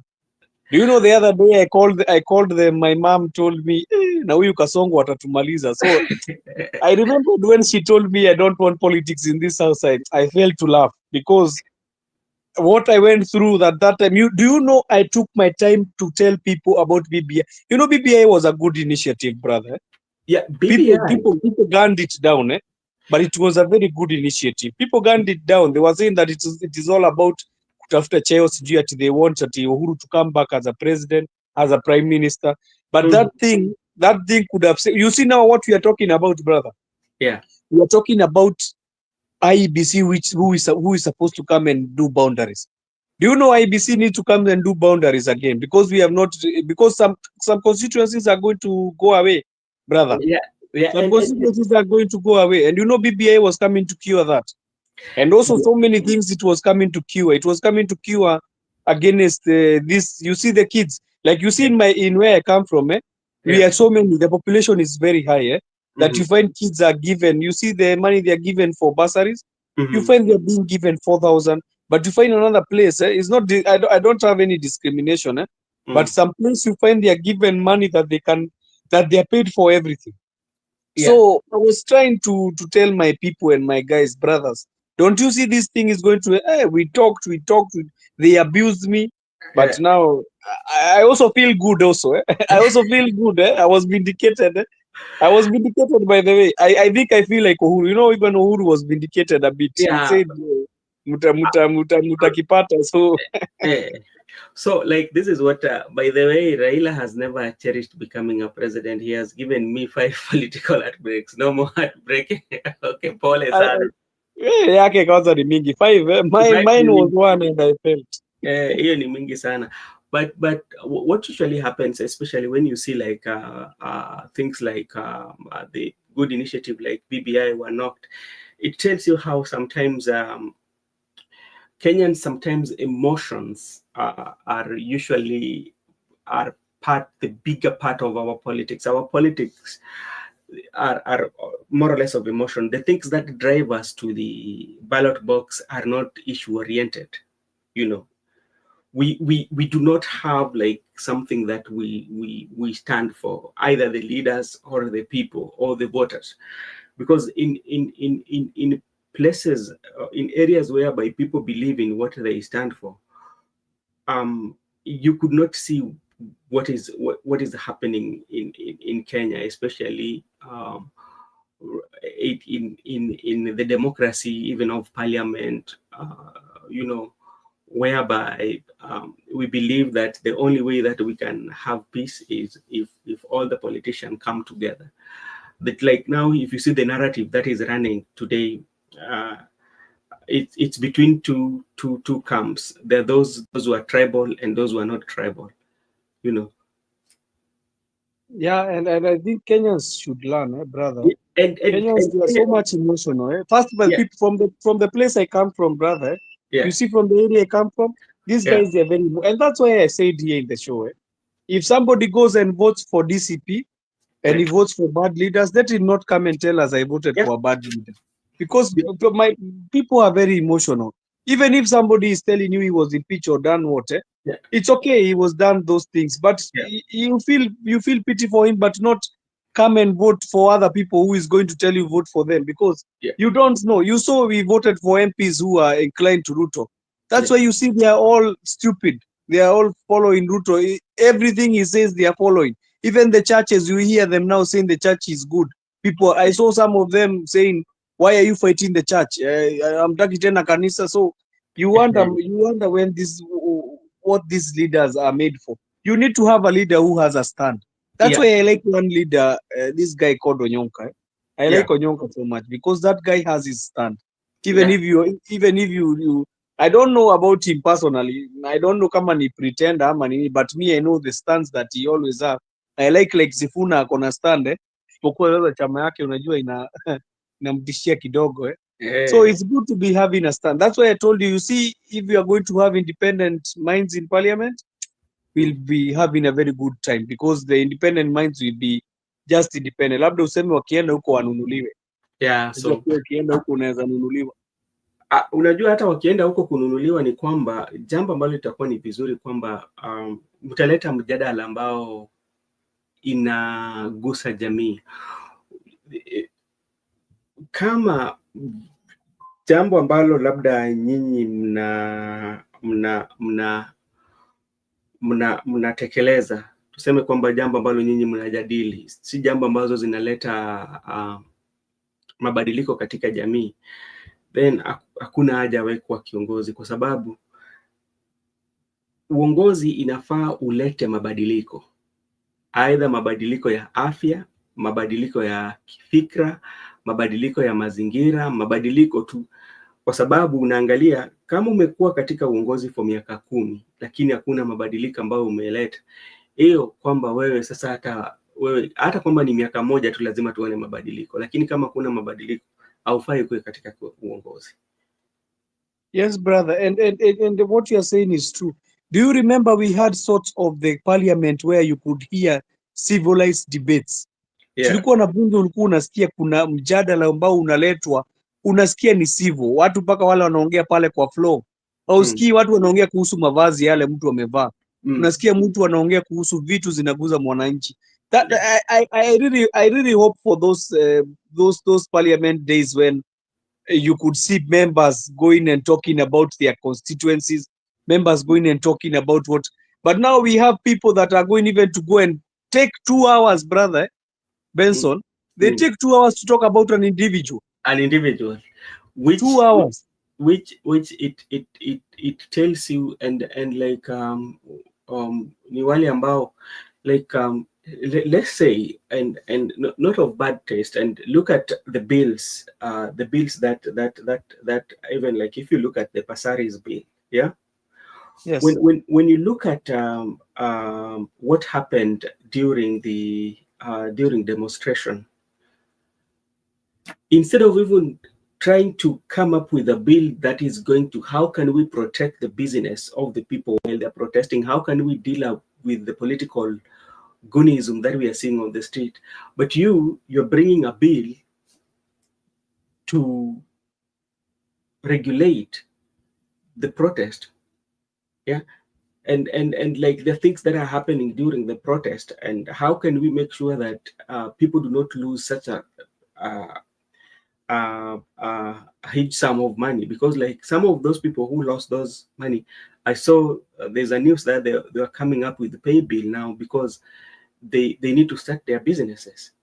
But, And brother, is a shame, a yeah. seasoned politician like Pasalis, somebody who has been in opposition, people who are doing demonstration. Yes. What if it was her who was being told like that, when they were doing campaigns when they were doing demonstration in 2022, 2023? How could she be feeling when they are saying that tutajaribu kugovernance, msikijaribu kuingia Nairobi ama msifanye nini? How could she be feeling kama ni the party leader being told that? Because you remember Ruto came with this bill on 2023. Yeah. He came with it on 2023. What did they say when at that time when they were in parliament? Because he bill hizi imeanza kuja. This bill started in 2023 when there was demonstration. You remember the demonstrations at Sufuria? Yeah. And that is when the bill started. And the reason why Ruto was bringing the bill, it's because by then the ODM and the UDA or Kenya Kwanza were not working together, because they felt like the ODM they wanted a way in which to control the Azimio. I mean, Azimio, but they did not know that or in the future, the two parties will come together and work together. And right now Ruto is a CS, Indio. What do we know about 2027? What if they lose the election? And after they lose the election, waanze kusema wameibiwa, they start demonstrations. What usually happens, especially with our political leaders, some of them, is they bring laws for short-term period. Because let's say, for example, you have a problem, especially with the parliament, and it's telling you for you to come and petition, you have to 100 meters away. It doesn't make sense. And if you look at that, there's also that right that you've been given by the Constitution, freedom of expression. So, and you look at it, is that like anything that, because this is something that affects the people that you are representing, is what you want to regulate, but you don't want to regulate yourself. There are some issues that even the members, your colleagues, have said in parliament, especially concerning the people who talking about the death. Those ones you don't see like etiquette, Yeah. So no. And I had one of my brothers, I think you know him, Panyamambo. He was asking a very good question. He asked about the question about Pasaris bringing this bill, and he said, how can you come and say we are going to regulate any demonstration? What was the thing that made these people to come for the demonstration? Yes, they came to this demonstration because of a person who was murdered, because of police abductions. Yeah. He was taken to a police cell and he was murdered. So people came to demonstrate against police abduction. But when they came to demonstrate, they were shot again by this police. The demonstrators who were demonstrating against the police abductions, they were shot again by the police. So what did they do next, Brother Benson? They came to demonstrate again because of the abduction, because of the killing which had been done by the police who they were demonstrating against. Have you heard Pasaris coming and telling us what he's going to do about police abductions? No. Or what they are going to do about the people who have been abducted? Because that was the first thing she could be talking about. Let's talk about abduction first, so that you tell us about the demonstrations. Let me see what You expect socialite people to Kenyans, let me say, Politic is is injecting here. I know Jonka, he takes a whiskey, he can afford to lie. that's why I said I don't trust him. Hey, But I think people who drink alcohol, they don't lie too much. You see, Jaden was not lying to us. You remember Jaden? Jaden, unajua Jaden kuna siku alipata mtandao imekuwa ni kali, akavua kutoka, akasema staki stress mingi. Gitonga, bari ya wewe, we are almost closing, it's almost 3 hours. Mr. Joseph. Yes. I think we've done our best. Today, I think, I don't know whether Makubura will be able to bring the show. If not, on Monday, I usually bring very brief show from around 7 p.m. I mean 6:30, around 6 to 7:30 Kenyan time. So I will share the link on the group. So if you find time, you can come. We have a discussion, because today, let's wait and see what the politicians are going to say. Today is a Sunday, and Yes. yeah. So Gitonga, thank you so much for joining us, and we appreciate you so much. Nyapolitic, thank you so much for joining us, and we appreciate you so much for engaging us, and we hope and believe that next time when we are having such conversation, you will always join us, so we have conversation. And that's it. So if you have Brother Benson, and tell him to tell Onyoka to stop drinking whiskey. ambia Onyonka wache Okay, thank you so much, and may God bless you all, and we'll be meeting tomorrow. I think Makubura will be coming with the show tomorrow, because tomorrow is a weekend. Sometimes weekend I don't get time to host, but from Monday I will do from 6 to around 7:30 p.m. Kenyan time. Thank you so much. Brother, before you close, I was waiting for you yesterday. Did you see this pastor, this bishop called Ezekiel? It's like he was saying there will be something big which will happen, you know. Hizi mimi namfuatiliaga kutoka ile siku alisema watu watachinjwa, you know. I always look at him so much. He was talking about Monday. Yeah, I saw that, and let's wait and see how Monday will be, because there's so much going on with the military. Also, I hear military has been deployed. Military has okay. Let's wait and see how Monday will be. Because tomorrow I think it will be tension all over. Because you know even Homa Bay they are doing it. Yeah. I don't know. But we will have guys on the street. They will give us the information, because we usually want to. Tomorrow you are going? Tomorrow you are going? No, tomorrow I think Makubura will be. But on Monday I will be. On Monday the evening I will. Makubura will be on the streets, because last time I saw your media was. Makubura will be on the street. But brother, be careful. Thank you so much. Be very careful. Tomorrow, don't see. Even I told my wife not to take the kids to school, because you don't know what will. You know, also in Kerogoya, I live. My wife is in Kutu, so I told her not to take the kids tomorrow to school. You don't know what will happen. They can go tomorrow morning, and then in the evening, the tear gas will be too much. Okay. Thank you so much. Small kids. And we'll meet here on Monday. Thank you so much. Okay.